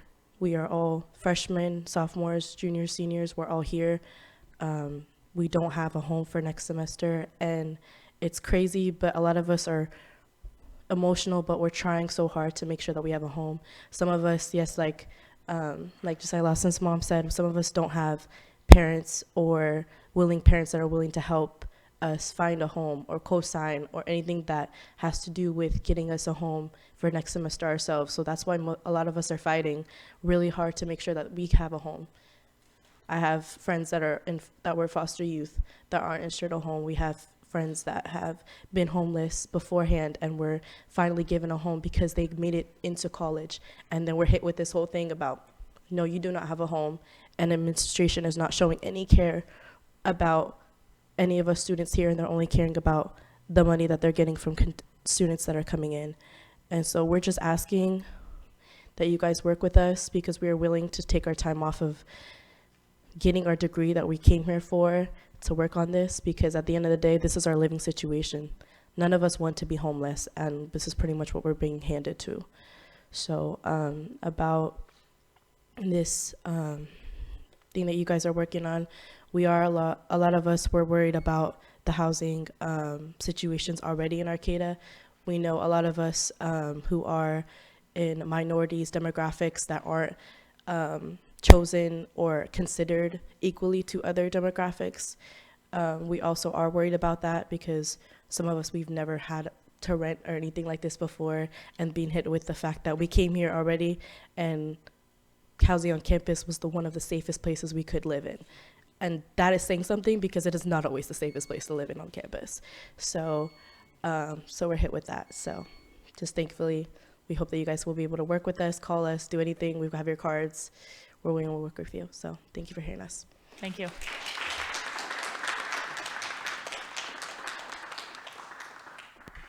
Hello. Good. All right. My name's Lance, and I am part of HESHA.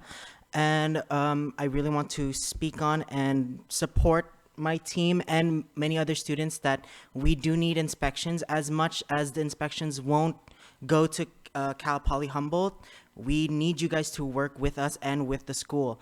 They're going to have over 2,000 students constantly being pushed into your communities, being homeless, not having renters like approval. And this community and Eureka and McKinleyville, this whole county will struggle because Cal Poly keeps pushing this. Please, this is you guys need to work with them. They're a federally funded school. As much as, you know, the state works with them, the CSU works with them. You guys are Arcata. Please inspect us. Know the mold that we're living in. Know that Aries has to live knowing that she might have cancer. Thank you.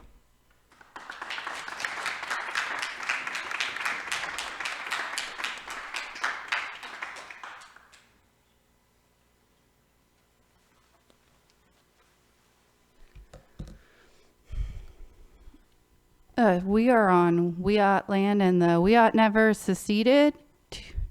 And so your government is illegal. I'm a student and a mother, and my child has been homeless twice. Might be time to give tiny houses a try. I just think that, like, sitting here and watching the students leave, you know, you let 4 people speak, and then watching them leave made me sad. And I do believe that actions speak louder than words. And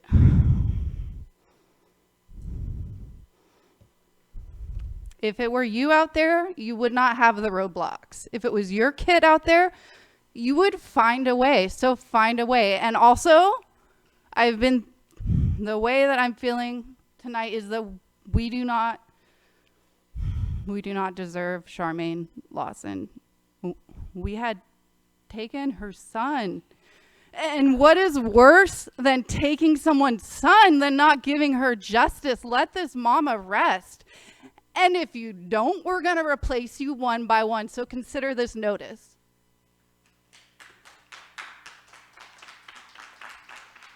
I know it's been a long night. I'll keep it quick. So today's the 15th, and we know what this day means for Charmaine. I'm really grateful she's here to support the students and the community tonight when this place brings so much pain for her. I just want to take a moment to acknowledge Josiah for like 5 seconds. If you haven't today, just do that. My name's Crane. I'm here in my individual capacity. I live in a tiny house. I think it's great. People should build tiny houses for students and former students and community members and elders, and people need to be inside. It was 24 degrees last night. It's freezing. Someone froze to death outside this building. And that's none of your fault, right? But it happened. This is stolen land. It's unceded land.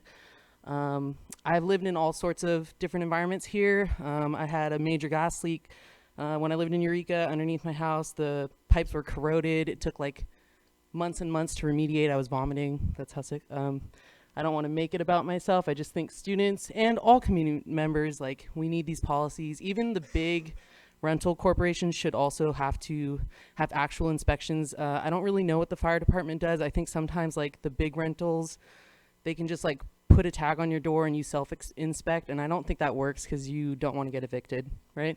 And people need to be safe here. I've been injured here. I got pepperballed protesting in Eureka. I had a brain injury. I still have a brain injury. It's really scary to come and talk here, but I'm here because I care. And I never thought I'd come out to another protest again or do any of that. Students who come here need to be safe. They cannot be murdered. Their murders need to be investigated. Murderers need to be charged. I'm also an abolitionist, so I don't really know what the end solution is for all of that. I'm not here to blame a bunch of people, but I think we need to really start having more actual discussions like this. We heard a lot of people upset about the unhoused people that are outside their house. So, you know, there's all these different takes. But we have to start doing a lot more work like this, right? Make sure people are inspecting the housing units that we do have. Make sure that we're not inviting thousands of students up here to displace local residents and other students if they're not going to be safe here, right? And safe means housed and loved and cared for. So we do have a lot of work to do as a community. I appreciate everyone for being here. And I really want to thank Charmaine for being here today because she traveled up this morning from Riverside and she's still trying to get justice for her son while his killer, who we know is his killer, is walking the streets. His DNA is on the knife. We know who did it. He needs to be charged. So.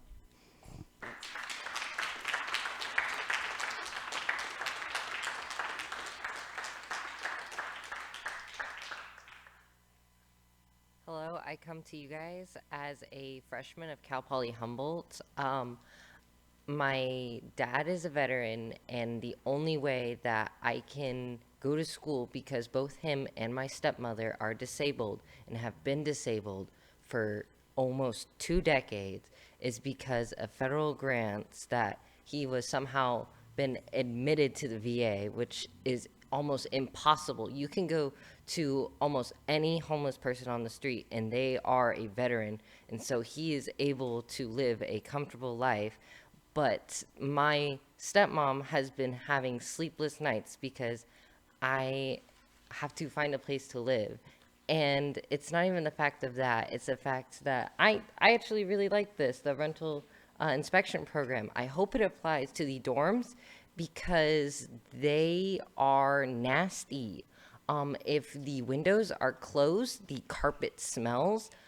You submit applications to get it fixed. And when I moved in August, before school had even started, I reported that my sliding glass door was broken, and it is still broken and cannot lock.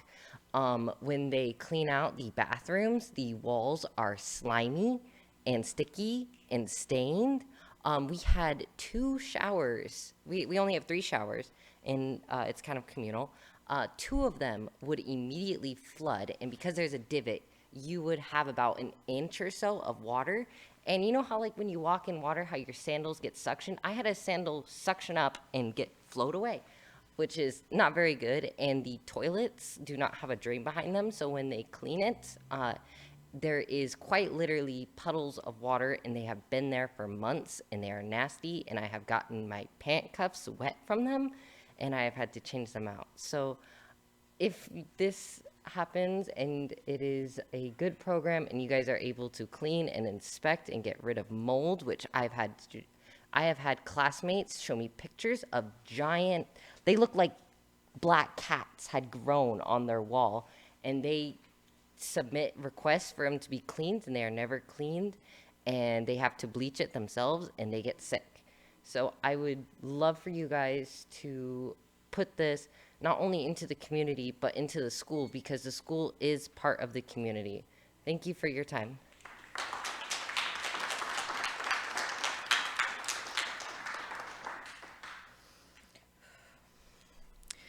My name is Ruby Kyan Gustafson. I'm going to speak briefly because, I'll be frank, my heart feels like it's going to explode. I was born here in Arcata. I have lived here my entire life. My parents both went to Cal Poly, well, Humboldt State at the time. When they went to school there, they struggled finding housing. They struggled finding parking, which is a different issue, but still relevant to the big picture of the situation. I understand bureaucracy. I understand financial restraints. I understand these things. They are not excuses.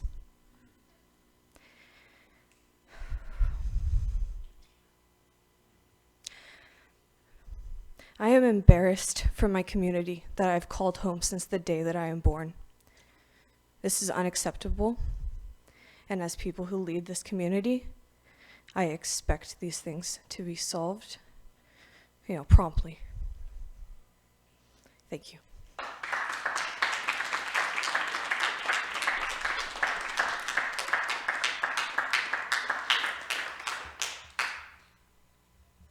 Okay. Do we have any more in-person public comment on the rental inspection ordinance? Yes, please make your way to the podium.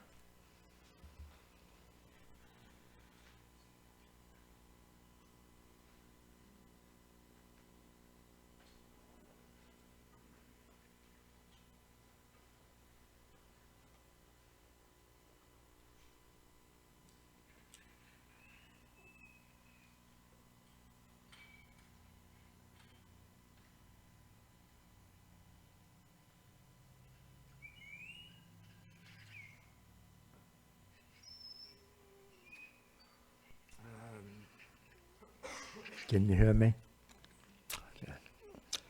My sense is that some of the comments fall outside of the topic of the inspection program, be it may.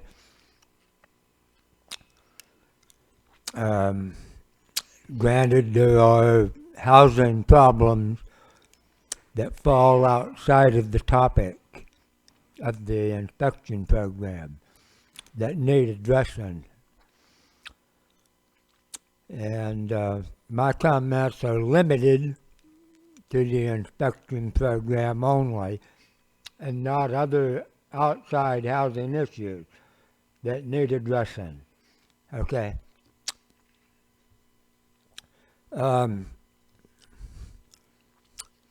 The inspection program is being introduced today, and what that means is it's a proposal. And I would like to respond to the proposal with a proposal that the inspection program be referred to a task force or a committee for in-person vetting, such as we've had here for the first time, for a period of approximately 1 year, to be refined in view of all the future topics that are listed here by the staff. The housing staff has listed here future topics that probably need addressing. So many, in fact, that it's, again, best referred to a committee. The in-person meetings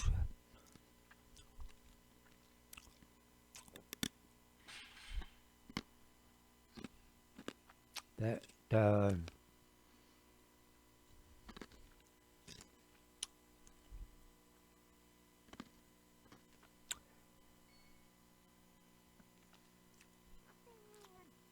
there are many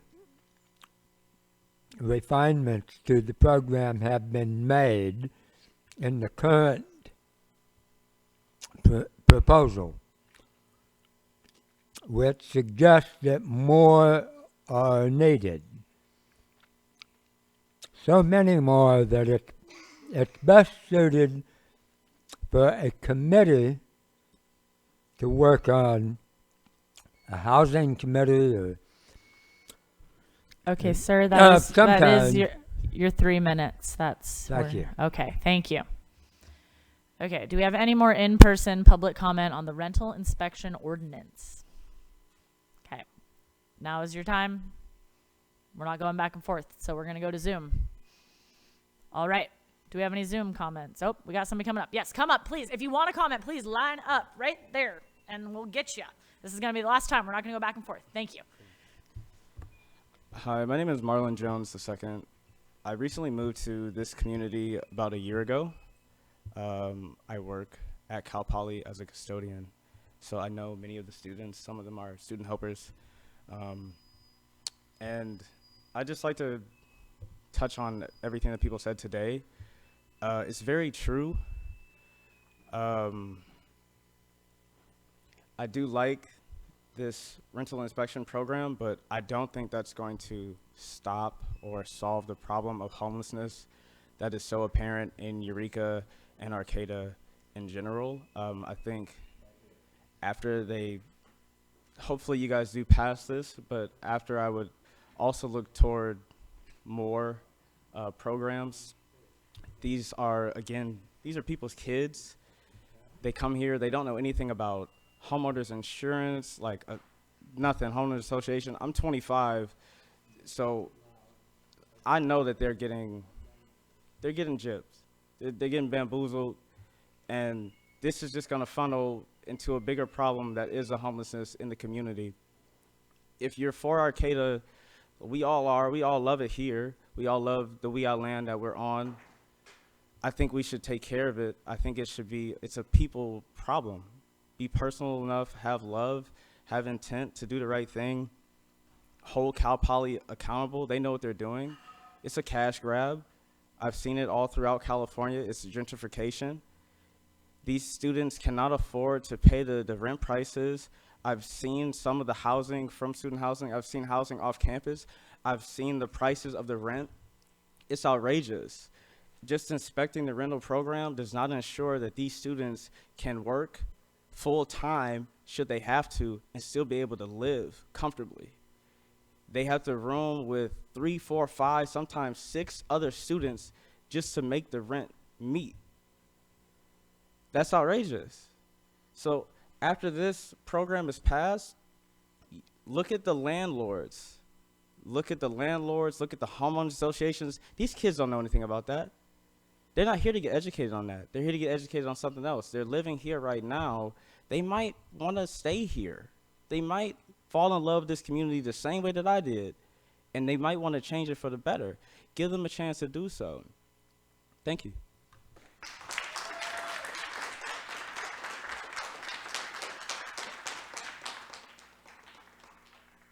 Hi, my name is Robert Parton. I was born in Arcata, but I don't live here any longer. So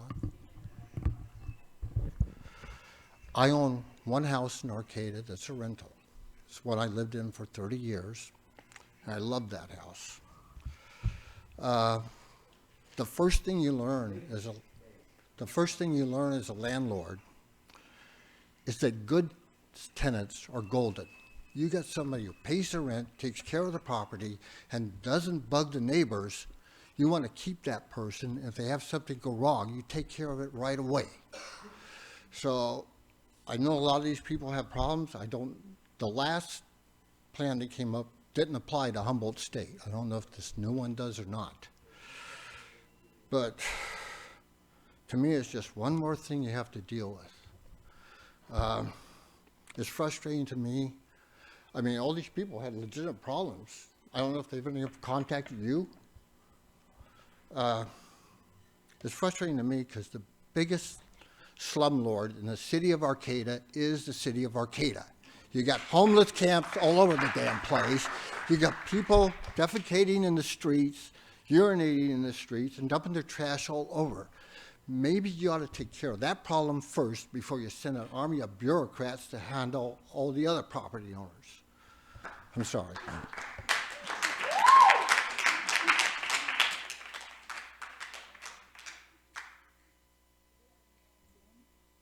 Okay, so again, this will be the last call for in-person public comment. We're moving to Zoom. We're not going to go back and forth. All right. Do we have anybody on Zoom? All right. Call-in user 1, go ahead. Call-in user.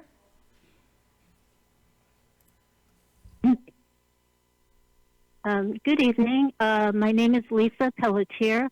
I want to acknowledge that we are on unceded Wiyot land, and that I also want to just say to the students as a community member that I was incredibly moved by their testimony, and students are living in horrendous conditions. Many of us support you. We want to be allies with you. We recognize the housing conditions in this community are just awful, especially for students, for seniors, for low-income people. And students, we really admire students.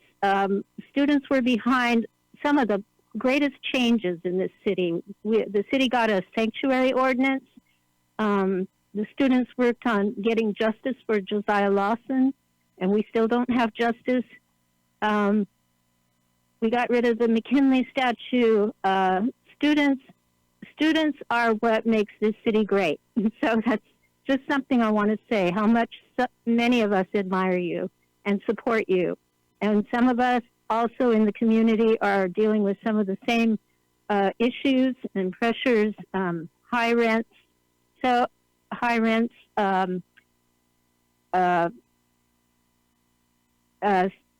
property that is just in disrepair, and landlords who don't keep their properties up. So I strongly support the rentals inspection program. among other protections for tenants. And I urge the City Council to pass this. You may need to tweak it a little, maybe lower the fees for low-income people. Another thing you can do is hold Cal Poly, put pressure on Cal Poly to not to bring more students up here than they have housing for. And we welcome the students. We love them. They've done so much for our community. But the university needs to be more responsible about how it treats its students, and it's really a negligent landlord. So we hope the rental inspection program applies to the university too, and to the council. I say kudos for putting this on the agenda. We really appreciate it, and we appreciate those members of the community like Raylina who are trying to create a tenants union, and the students who are protesting and making our community a better place. Thank you so much.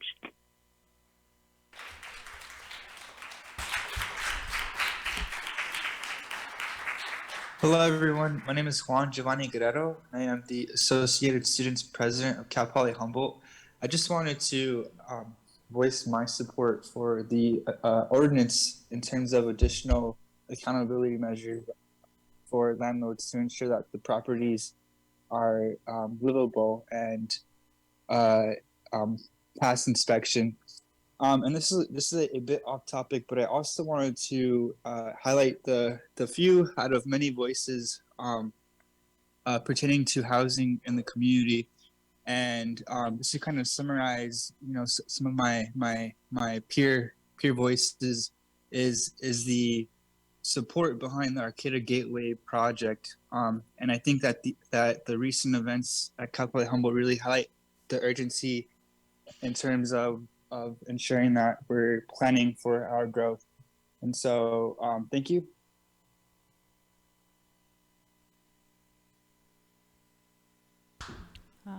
Next speaker is Claudia. Go ahead, Claudia.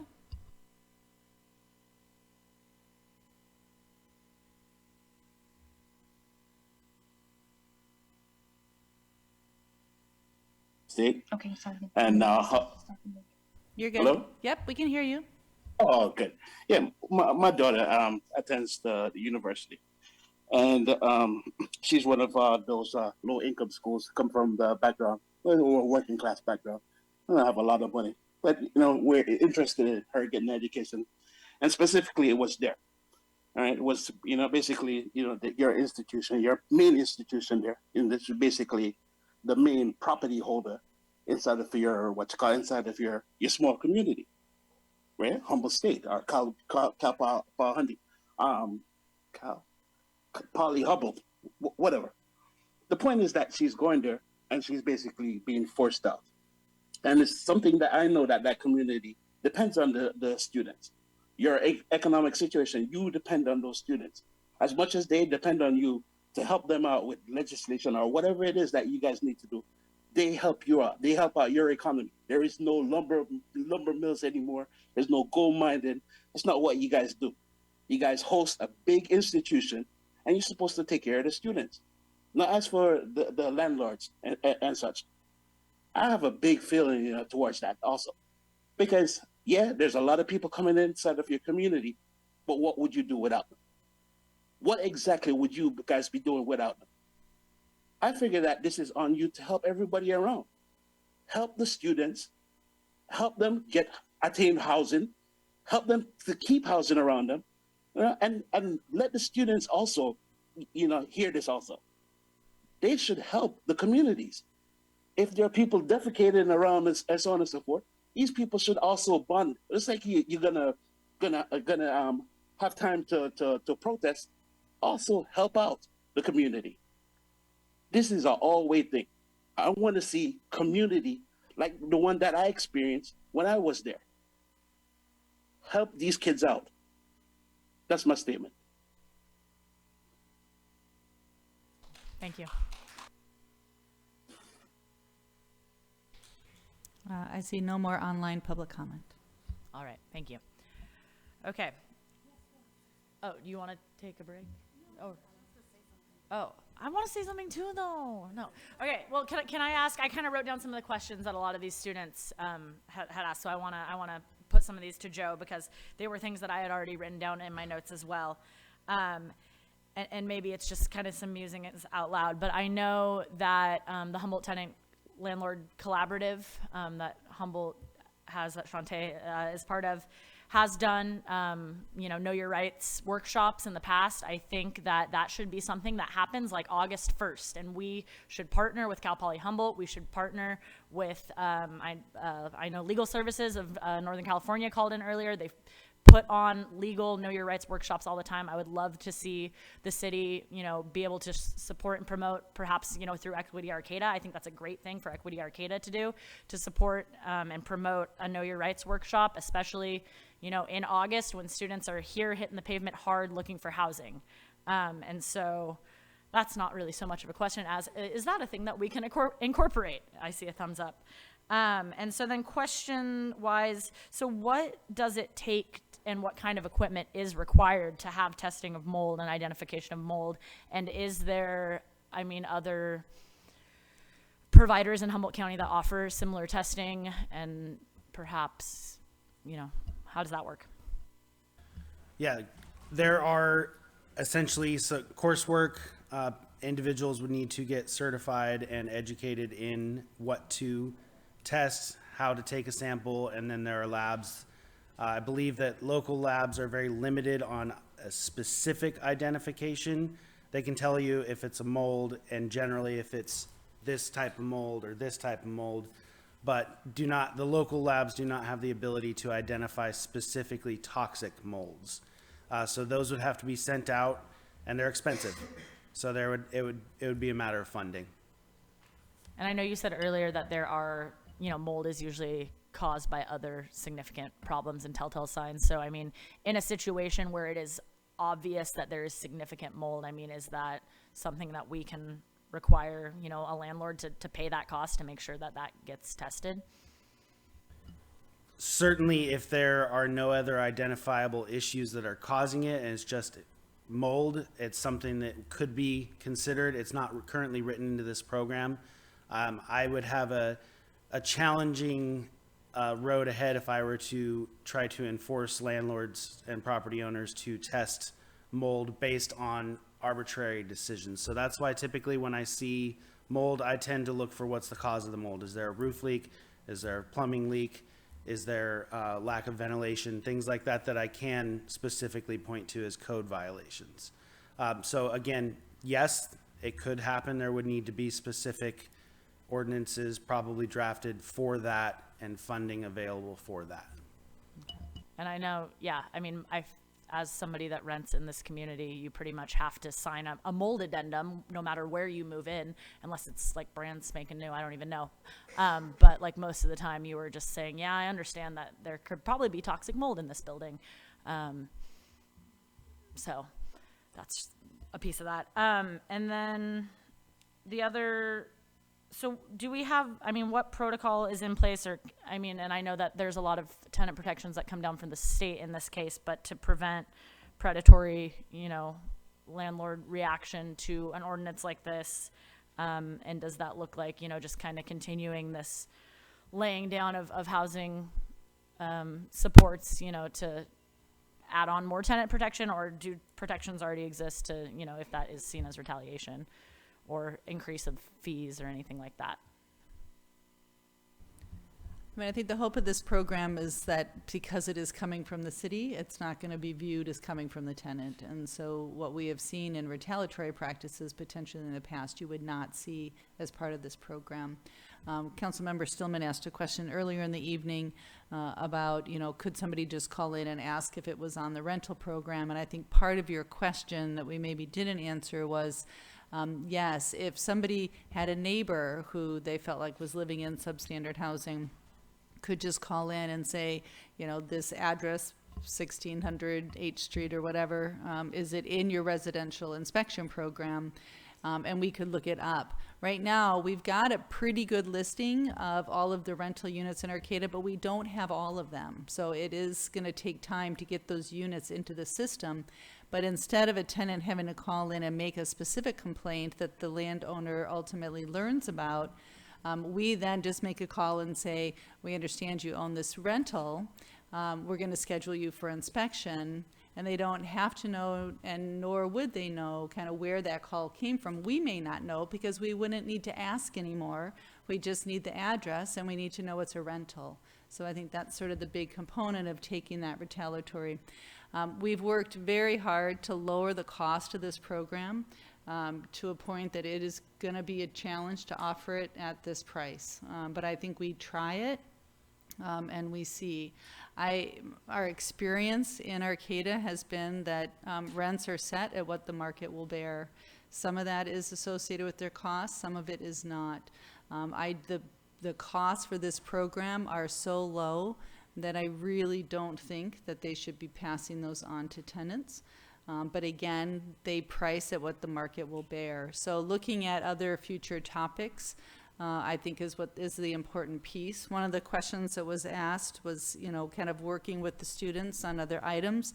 I do know that our staff is meeting with a group of students on Friday morning already to go through this project in more detail, this particular program. And I think having an ongoing just working group of students on things that they're working about that we can help with communication with Cal Poly is a good idea. And I think they are self-organizing to work with us around that. And so some of that could be addressed in future topics for the council's consideration. Stacy asked first. Stacy raised her hand first as the teacher. I will now defer to this side. No. Thanks. I was just also following up with some questions that came from the students, and just if staff could clarify. I know there was concerns, I think, raised by one of them, the gentleman from the working group, regarding that this program would somehow diminish the power of the of rights that are given to renters by the state, and I believe that not to be true. This is in order to supplement that and fortify it. But I would just like some clarification on that. And also, students were asking directly if this would apply to Cal Poly Humboldt, and the answer to that is the same as the previous one. Again, as a city, we do not have power on state facilities. So I was hoping that you could explain a little bit more of that for those that asked those questions. Yeah, you are correct. We do not have the authority to impose inspections or code enforcement on state-owned, state-operated. There are, apparently I've been told, there are avenues for them, and we are reaching out, and as mentioned, we're in communication with multiple groups and trying to find more ways to make connections for the appropriate avenues for those complaints to go to is definitely on our list. But you're correct, no, we do not have the authority to inspect Humboldt facilities, Cal Poly Humboldt facilities. We are not in conflict with Assembly Bill 838 or any other state laws. Tenants do absolutely have rights, and those will be protected and enforced equally, and nothing in this program diminishes those rights. Was there one more question you had that I didn't? I just had okay. the two. Thanks for the clarification. My question was similar to Stacy's, is that it seems like Cal Poly Humboldt is one of the most egregious violators, and yet there's no way to hold them accountable. You mentioned that there may be a workaround, or what would that look like? How can we? Well, my goal is to find avenues of communication to help facilitate any programs that are available, whatever avenues might be available to students. Whereas if you are a renter in a house that falls under this program, you would be able to work with me. So there's got to be a counterpart, a Cal Poly Humboldt counterpart. And my goal is to find those people and make those connections. I don't know of any kind of workaround or any way that we could overstep that authority. To my knowledge, that's not something that can be crossed. Did that answer the question? Yes, it did. Thank you. So, I do have, he's still here, but one of the things I was concerned about is the fire department is not going to be able to actually do the kind of inspection that this program can. They do not inspect outlets. They do not inspect plumbing. They don't look for mold. All they do is want to make sure that the fire extinguisher works, and so does the smoke alarm. And I think we should eliminate the fire department from doing these kind of inspections and have the rental inspection program do it.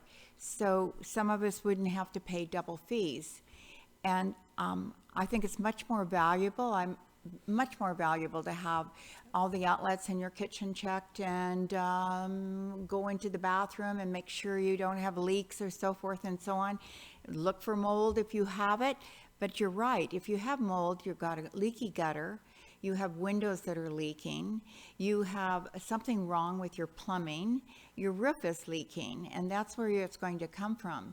And I think that the fire department doesn't look for anything in that area. And I know this program exempts people from that, if you have the fire department expecting you, you don't have to do anything else. And it was addressed that if you had a multi-story building, that the fire department would do that for you. I just really think that the fire department, we should eliminate them from this program. And that if we're going to do this, we do it ourselves. And then we can check the fire extinguishers and the smoke alarms. Because you're going to want to make sure you have them, and carbon monoxide. So those are all really important things. So that's one of my feelings about, just listening to everyone, I think, okay, we have rental companies in Arcata that if I went to look at this apartment, I'd be charged, I'd have to do an evaluation, give them money because they're going to check my background, etc. But then I said, well, I can't get that one, so I'm going to see if I can get that one. I get to pay the fee again. And then I get to pay it again. And I think that is really unreasonable and not okay. And I would like to see us work with our rental companies and figure out how we can change this around.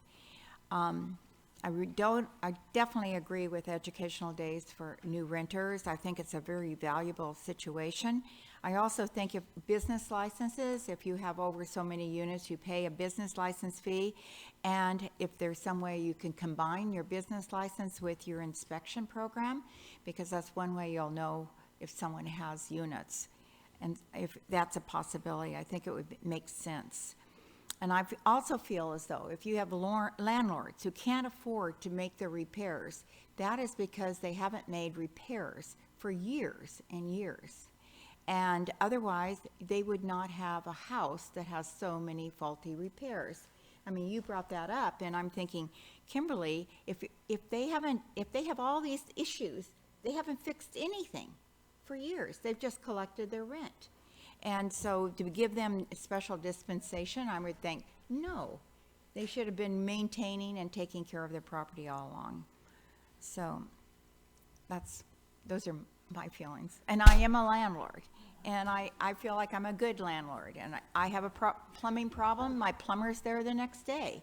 And so I don't let things go. So I'm just mentioning that I feel like that we do have a lot of landlords that do not take the responsibility seriously. Yeah, I just want to kind of piggyback off that, Alex, because I think that this is a really small start to what could be a really robust program. As somebody that was probably living in a unit that would not have passed this inspection, I just got a little door tag from the fire department that said, check your smoke detector. And they never came back, and they never did anything about it as I waited for my landlord to repair things. And now that house is sitting vacant and abandoned and boarded up on G Street and had to be completely gutted because it was substandard. And so, like, the fire department inspections definitely don't have the teeth that this kind of program does. And so I would really hope that, as we move forward and see how this is working, that the fire department will want to partner with us to expand what they do, or at least, become part of our inspection program. And though I have not been very optimistic about their desire to partner on some things, especially like housing, I would hope that Cal Poly would want to partner and say, oh, you guys have this great inspection program. Let's work with the city to make sure our units, our apartments, our dorm buildings are getting inspected to the same standard that the rest of the city is as well. And so I think that's important. I just also generally think that this program will, empower tenants to be able to have a more even playing field, especially, in finding housing. Because I know the hoops that you have to jump through to even get housing. I recognize my own privilege in finding housing in this community because I know my landlord, and that's the only way I was able to find housing. And so all of this and everything that was said by the students tonight, everybody said that was said in public comment, I mean, it just really underscores the importance of, expanding tenant protections, working towards rent stabilization, passing, this upzoning to be able to support building more housing in our community, because it's going to be, it's not going to become a dire issue. It is already a dire issue. And just, my heart goes out to all the students out there. And, I know I'm a teacher. I teach high school. I just had one of my students who is not comfortable in their home because they are a queer student and their parents do not accept them, get told that because they are a local student and have local housing, that they will not be offered housing as a freshman at Cal Poly because they are local even. So, it's a shame to see. It's really, I'm glad to see you guys out there fighting for it. I'm going to support you. I'm going to advocate for you. I hope that Cal Poly will listen and begin to work with this group that you guys have put together. You are amazingly organized. You are professional. You have tons of right to be in the room and get what you're fighting for. And so, we're here to support you. Yeah. So I would like to make a motion that the council introduce ordinance number 1552, an ordinance of the City Council of the City of Arcata adding Chapter 5 Residential Rental Inspection Program, RRIP, to Title 8 Building Regulations of the Arcata Municipal Code, waive reading of the text and consent to read by title only. I'll second that. Okay, but I'd like to make an amendment. I really would like us to think about the fire department and our code. And I would like us to see that the fire department inspects me every year. I would prefer to go through the city inspection, get my star, and not have the fire department have to come back because I take care of everything I take care of. And I would prefer that instead of having to pay them for an inspection, which they won't even go into the buildings this last year because of COVID, even though there's no one there. And so I'm disappointed that I have to pay for my buildings to have that. I would prefer to do it this other way. So I'm not, from that point of view, I'm not really excited about having to have the fire department have so much control and they don't look at what needs to be done. So you made this motion. I'll probably vote no on it because I don't want the fire department to not have to do all the things. I don't know. Anyway. I think the idea and what we've talked about was maybe seeing how this works for a year and then trying to work with the fire department and maybe come back in a year and see how things go while, during this year reaching out to the fire department and thinking about how we can work together and then maybe coming back in a year and amend it. So that was my, that's what I got out of this and why I made the motion. I can see And doing I'll that. agree with you, Alex. To right now, we can implement this, but to direct staff to begin those conversations and work with the fire department to encapsulate all of those, especially there are some large complexes out there that are real sleazy and are not up to this standard as well. And so to direct staff to already begin that work, working with the fire department to incorporate this checklist into their inspections as well, or contract and work with the city to be able to implement those same I checks. think it's going to be the opposite. They're going to have to let the city do it because they are not going to, they are not interested in doing any more than what they do.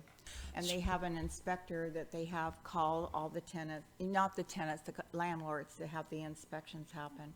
So can I make an amendment to my resolution then and add to that to direct staff to begin to work with the fire department to see if we can take over rental inspections from them? I second. Okay, so we have a motion by Vice Mayor Matthews with the caveat that we will direct staff to begin working towards working with the fire department to incorporate them into our inspections. We had a second by Councilmember White. All in favor? I did. Okay, and a second on the second. All in favor? Aye. Aye. Aye. Okay, motion carries unanimously. Yeah, we are gonna, okay, so with the end of that item, we do still have a couple items and some other public comment, but we are gonna take a quick break and be back in 6 minutes at 8:30.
All right, folks, we are going to get started again. Sorry for the brief delay.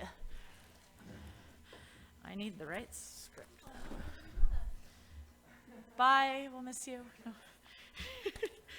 It's nice when you have a full house. Okay, sorry. Had to turn a page here. That takes us now to item 11, new business. Item A under new business is 1, to consider a salary adjustment for council members as provided under state law, and 2, if a salary adjustment is made, identify the amount of the salary increase in ordinance number 1564 and introduce ordinance number 1564, amending the Arcata Municipal Code, Title II, Administration, Chapter 1, Council, Section 2010, Salaries of the City Council Members. Do we have a staff report from Assistant Manager Danette DeMello? Good evening, Mayor and Council. Yes, just to give you some brief overview on the main detail on the item tonight. The salaries for City of Arcata council members are governed by California statute and are fairly restrictive of the frequency and amount in which... Okay. Okay. Go ahead, Danette. Sorry, there's some background noise. No worries. All right, I'll just kind of start that background again. The salaries for City of Arcata council members are governed by California statute and are fairly restrictive of the frequency and amount in which salary adjustments can be made. One of those requirements is that any adjustment in council salary can only be considered following an election when at least one new council member begins a new term. So essentially, it can only be considered for adjustment usually every 2 years. When eligible to consider a salary increase, the regulations also limit the amount of any increase to a minimum of up to 5% for each full year since the last or prior adjustment. The ability for the current salary adjustment consideration is a result of the 2022 election and can be up to 5% for each full calendar year since the last increase. Based on the last increase, the council may consider up to a 10% increase for 2 full calendar years, which are for 2021 and 2022. That's what that would be representing. The current salary for council members is $772.28 a month. For council's reference, a table is included in your staff report that reflects newly monthly amounts for ranges between 2 and 10%, or what equates to a $15.45 a month increase up to $77.23 a month, which is allowed for the 2 years since the last increase. And then just as a reminder, as was read on the item, that if council elects a salary increase tonight prior to introducing the ordinance, we do need you to clarify or identify the new monthly percentage and dollar amount so that that can be included in the ordinance when it comes back to you for adoption. All right, questions and comments from the council. We'll start on this end and we'll go down the line. We're gonna be orderly. As I've said in the past, when it's time for increases in our salary, I do support that. I think that there's a lot of inequity in positions of this type in leadership, in the fact that it's a large portion of it is essentially volunteer, you know, compared to the salary, and it leaves a lot of people out that would like to serve that don't have that amount of time to essentially volunteer when they need to be out, you know, earning. And so that's just my, I guess, my feedback on that. Yeah, you know, I'm taking a pay cut and an hour cut at my real job so I can dedicate more than the immense time that I already spend on this job, you know, which I can't afford.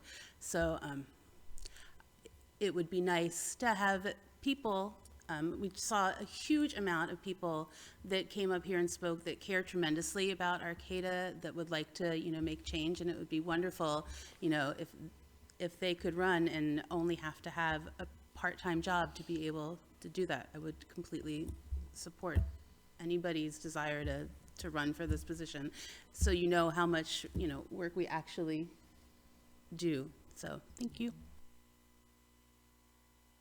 Any other questions or comments on this end? Or a motion. I want to do history. Ooh, history. Yeah, I know I you'd am like that. I am a student of history.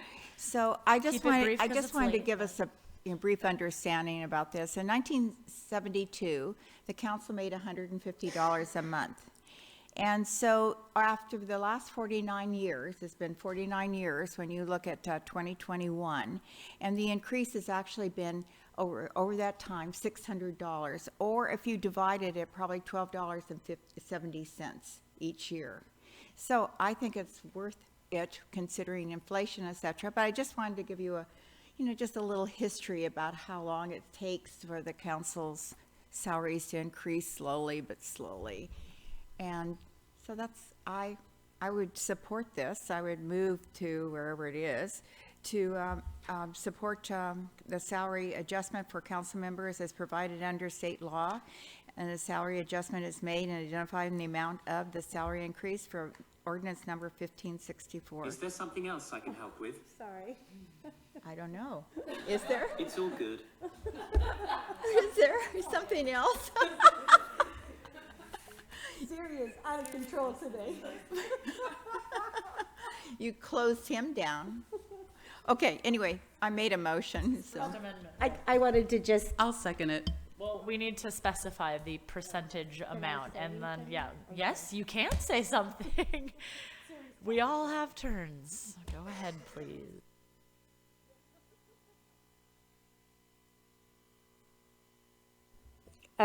yeah, I guess I just wanted to piggyback on what Meredith said. I'm a single mom, and even at the maximum, it's really not that much. I am on half the salary that I was before I came on city council, so that I could commit to what I needed to coming on board as a new council person. So even the maximum amount is still honestly a pittance. We work hard. My students always ask me, are you going to your second job tonight? So they know that it is, another, at least part-time and sometimes full-time job. Okay, so then if we're talking about the increase, then we're all comfortable with our allowed 5% over for the next 2 years. Is that all you need from us, Danette? Just the percentage? Yeah, I think to clarify, you're doing the 5% for each year, so a total of 10%, and the new monthly amount will then be $849.51. So moved. Yeah, definitely. I just had to give history because I just think it's interesting. Okay, so we have a motion and a second with the indication of the 5% and the $849.51. Is that all you need, Bridget? Oh yeah, we need to take public comment. Is there anybody in person that would like to comment on this item? Maybe on Zoom. Anybody on Zoom? I see no public comment on this item. Okay.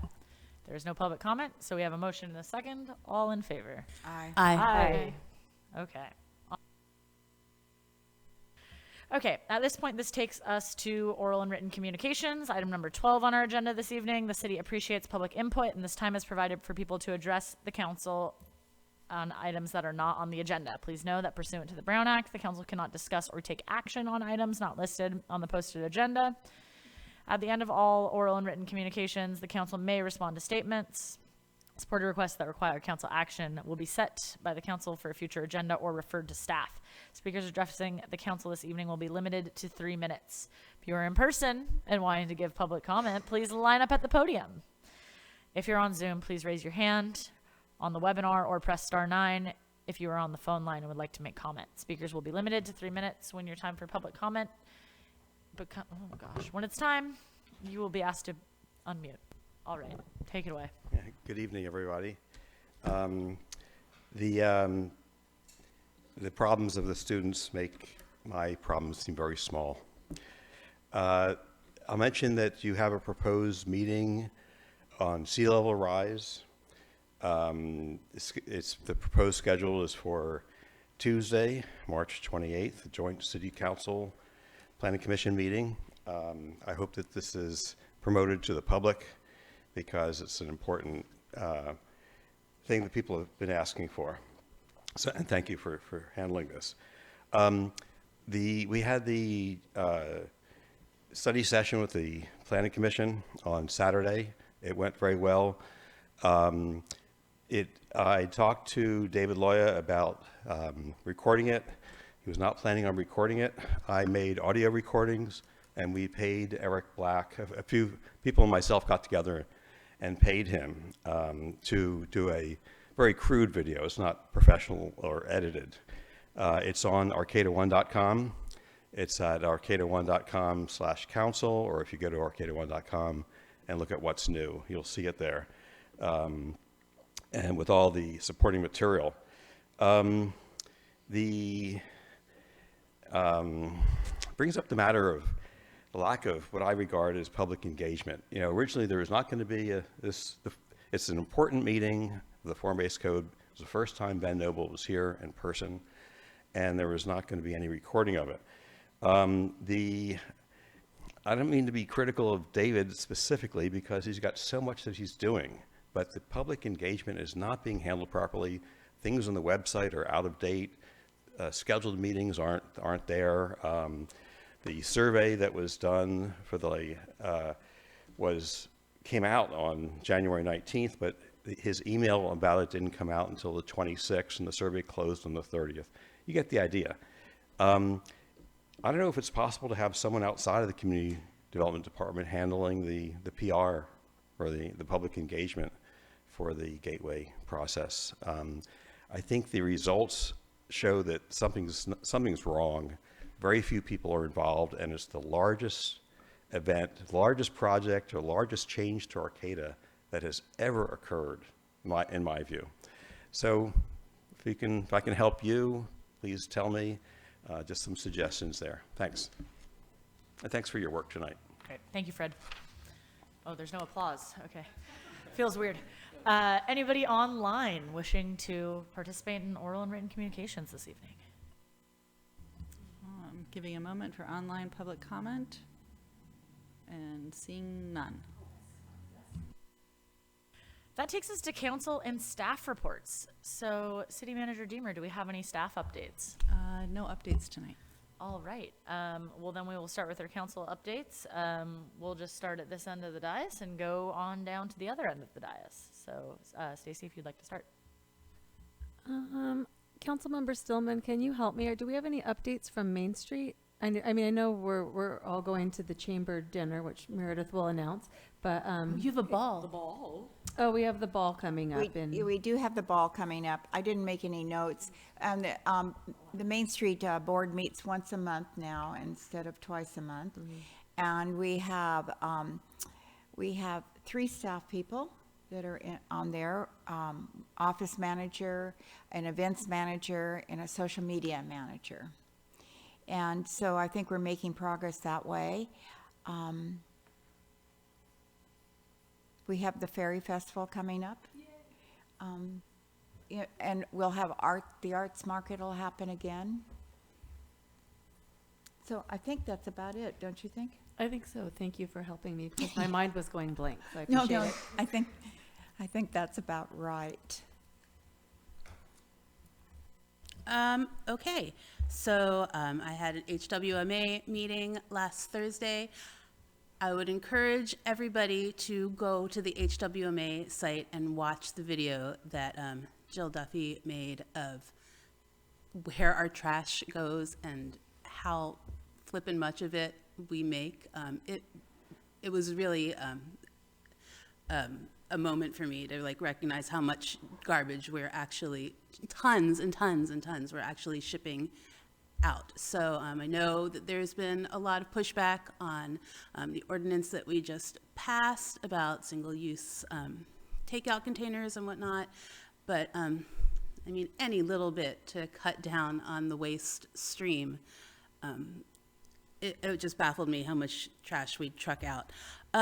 What else? Chamber Awards dinner is on Friday. It's going to be really wonderful. Saturday, sorry, my birthday's on Friday, Saturday, it's a really wonderful opportunity to celebrate our wonderful and resilient local businesses. I don't think tickets are being sold anymore, but it is It's going to be wonderful. And it's February 15th. Just wanted to remind people, we still have half a month left of Black History Month. If you can go to Black Humboldt, there's a ton of events that they have, I think almost every day until the end of February. So please take a look. Thank you. Well, also the chamber dinner, I noticed that they said you start to come at 4 o'clock. It seems so early, but anyhow. It's At 5. 5. No, I saw it on 4. But Maybe they want you to come early to help set up. It's too early. Yeah, they want you there early. The only update that I have, yesterday I got the opportunity to participate in a meeting that was put on by Congressman Huffman's office, and he was here in town in Eureka, and so I got my first chance to meet the congressman briefly. But the meeting was, again, kind of just bringing together all the different partners for the offshore wind, and both of the developers and the port developer, Crowley, along with RWE Renewables and Copenhagen Infrastructure Partners. Their teams were both there as well, along with just interested stakeholder parties. The fishermen's groups were there, the tribes, city governments, county supervisors, Redwood Coast Energy Authority, EPIC, North Coast Environmental Center, you name it, and just had a big round table. It was just a really good, it's an interesting thing to just see the overlap of like the federal and the state and the local governments and how they are all working together to make this project possible, and just like the different overlaps, but really focusing on the part of the lease auction, which was to provide these community benefit agreements to the communities. And so just, kind of opening that up for community members to be able to ask questions of the developers, and then also just kind of express some of their interests about what kind of community benefits they would want to see. And so it's been really interesting to be part of this process. I'll be going to the Humboldt Area Foundation is having another meeting with one of the developers tomorrow with the Core Hub.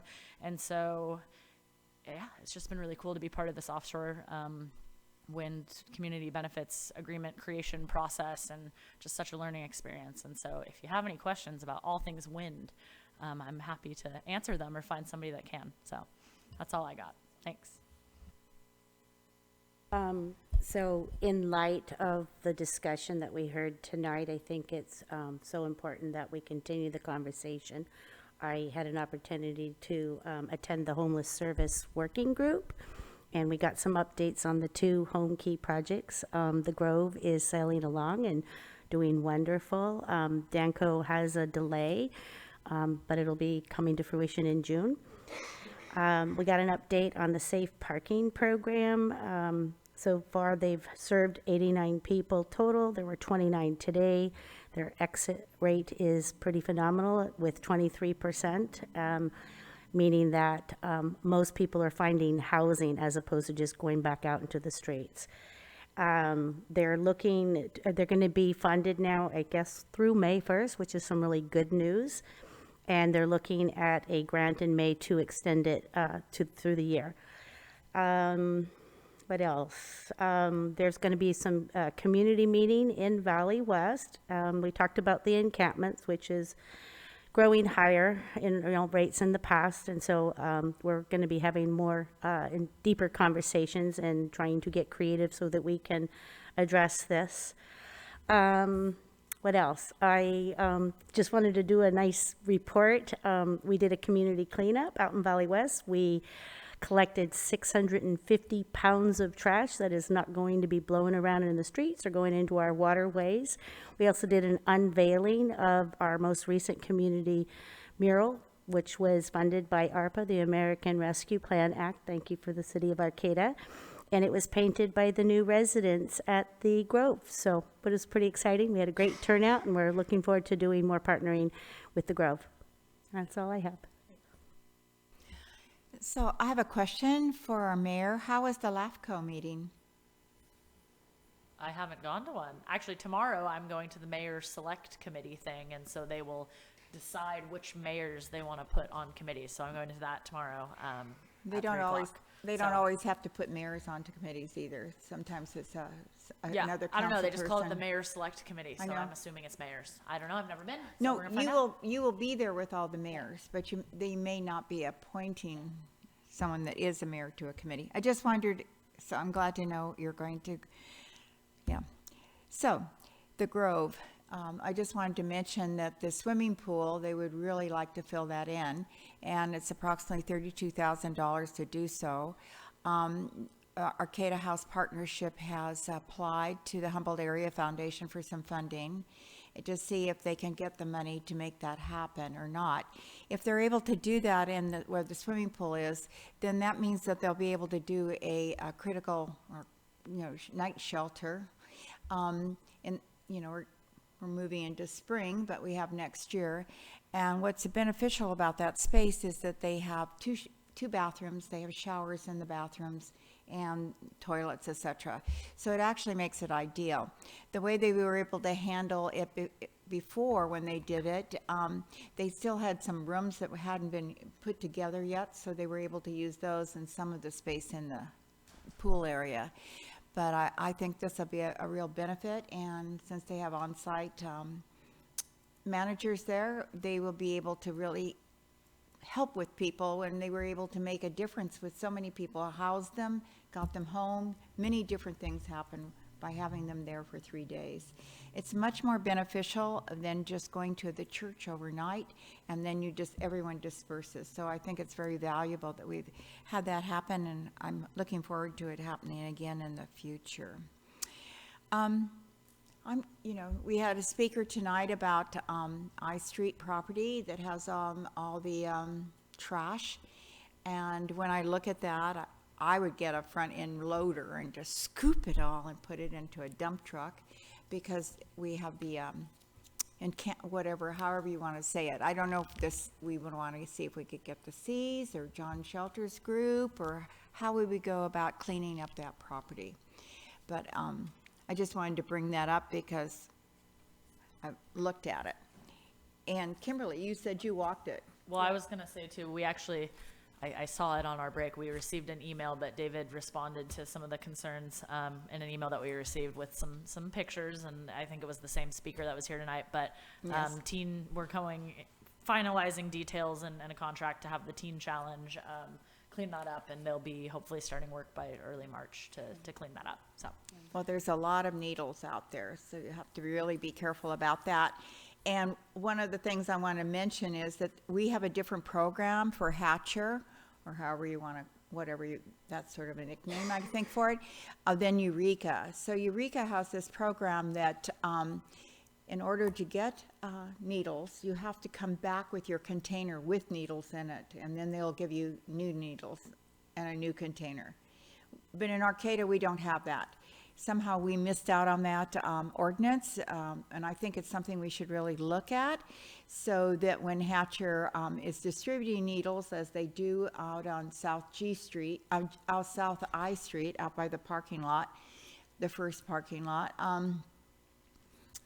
you have to have a receptacle to go back and forth, because I have photographs that have been taken out there, and there's whole packages of needles just lying on the sidewalk or the street.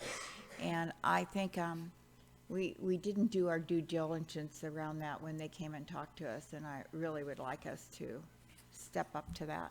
Also, I know when I look at the foot of F Street up by the church, and tonight we had speakers, that has become a big homeless encampment. But the other thing is Caltrans cleared it off of their side of 14th Street, and so then it moved into the cul-de-sac, because they were on the other side, and now they aren't there for Caltrans, but they are in this area. I don't know how we handle these issues. I mean, I know people expect us to figure it out, but it's mammoth in my point of view, and I feel bad for the residents, and I know exactly where Judy Longshore lives and her daughter, and our other speaker lives across the sidewalk, across the street on 14th Street. And I don't know. Maybe someone here has some suggestions. I had someone come up to me and say, everybody has these issues in all nations, and maybe we should look and see how Japan handles it, how different countries figure out how to handle the homelessness. So fundamentally, it's a great idea. Could I just add Okay. something about the Grove? We're in phase 2, and they're going to be completing the 5 ADA units. So that's real exciting because there's a great need for that too. Awesome. Okay. Okay. We have dates of future meetings next to look at here. So should I read them off? Is that, or should we just look at them and say, yes, these look good? No. Okay. So, first one is, this one is to set a date. So we do need to confirm this one, that Tuesday, March 28th, 2023, I believe that is a Tuesday at 6 p.m. works for a joint study session with the Planning Commission on sea level rise. That's during the Planning Commission's normal meeting time, correct? So a Tuesday at 6 p.m., March 28th, can we all confirm that that works for us? Yes. It's on my calendar. Okay, do we need a motion on that, or is consensus good enough? Okay, we are consensed. And then the other ones that we have confirmed as well, and just to remind people, we will be having our study session coming up next Tuesday, less than a week from today, study sessions with the committee chairpersons. That will be here in the council chamber next Tuesday, February 21st at 6 p.m. We will also have our goal setting study session Tuesday, March 7th at 6 p.m. here in the council chambers. And then we will have our 2023-24 budget study session Tuesday, May 9th at 6 p.m. here in the council chambers. So let's make sure those are all on our calendars. So I have another And with question. that, I was going to ask another question. I know that there's a conference coming up, the Civic Well, and I'm assuming that will be organized somehow or other. Yes. Okay. With that, meeting is adjourned. I don't have the gavel.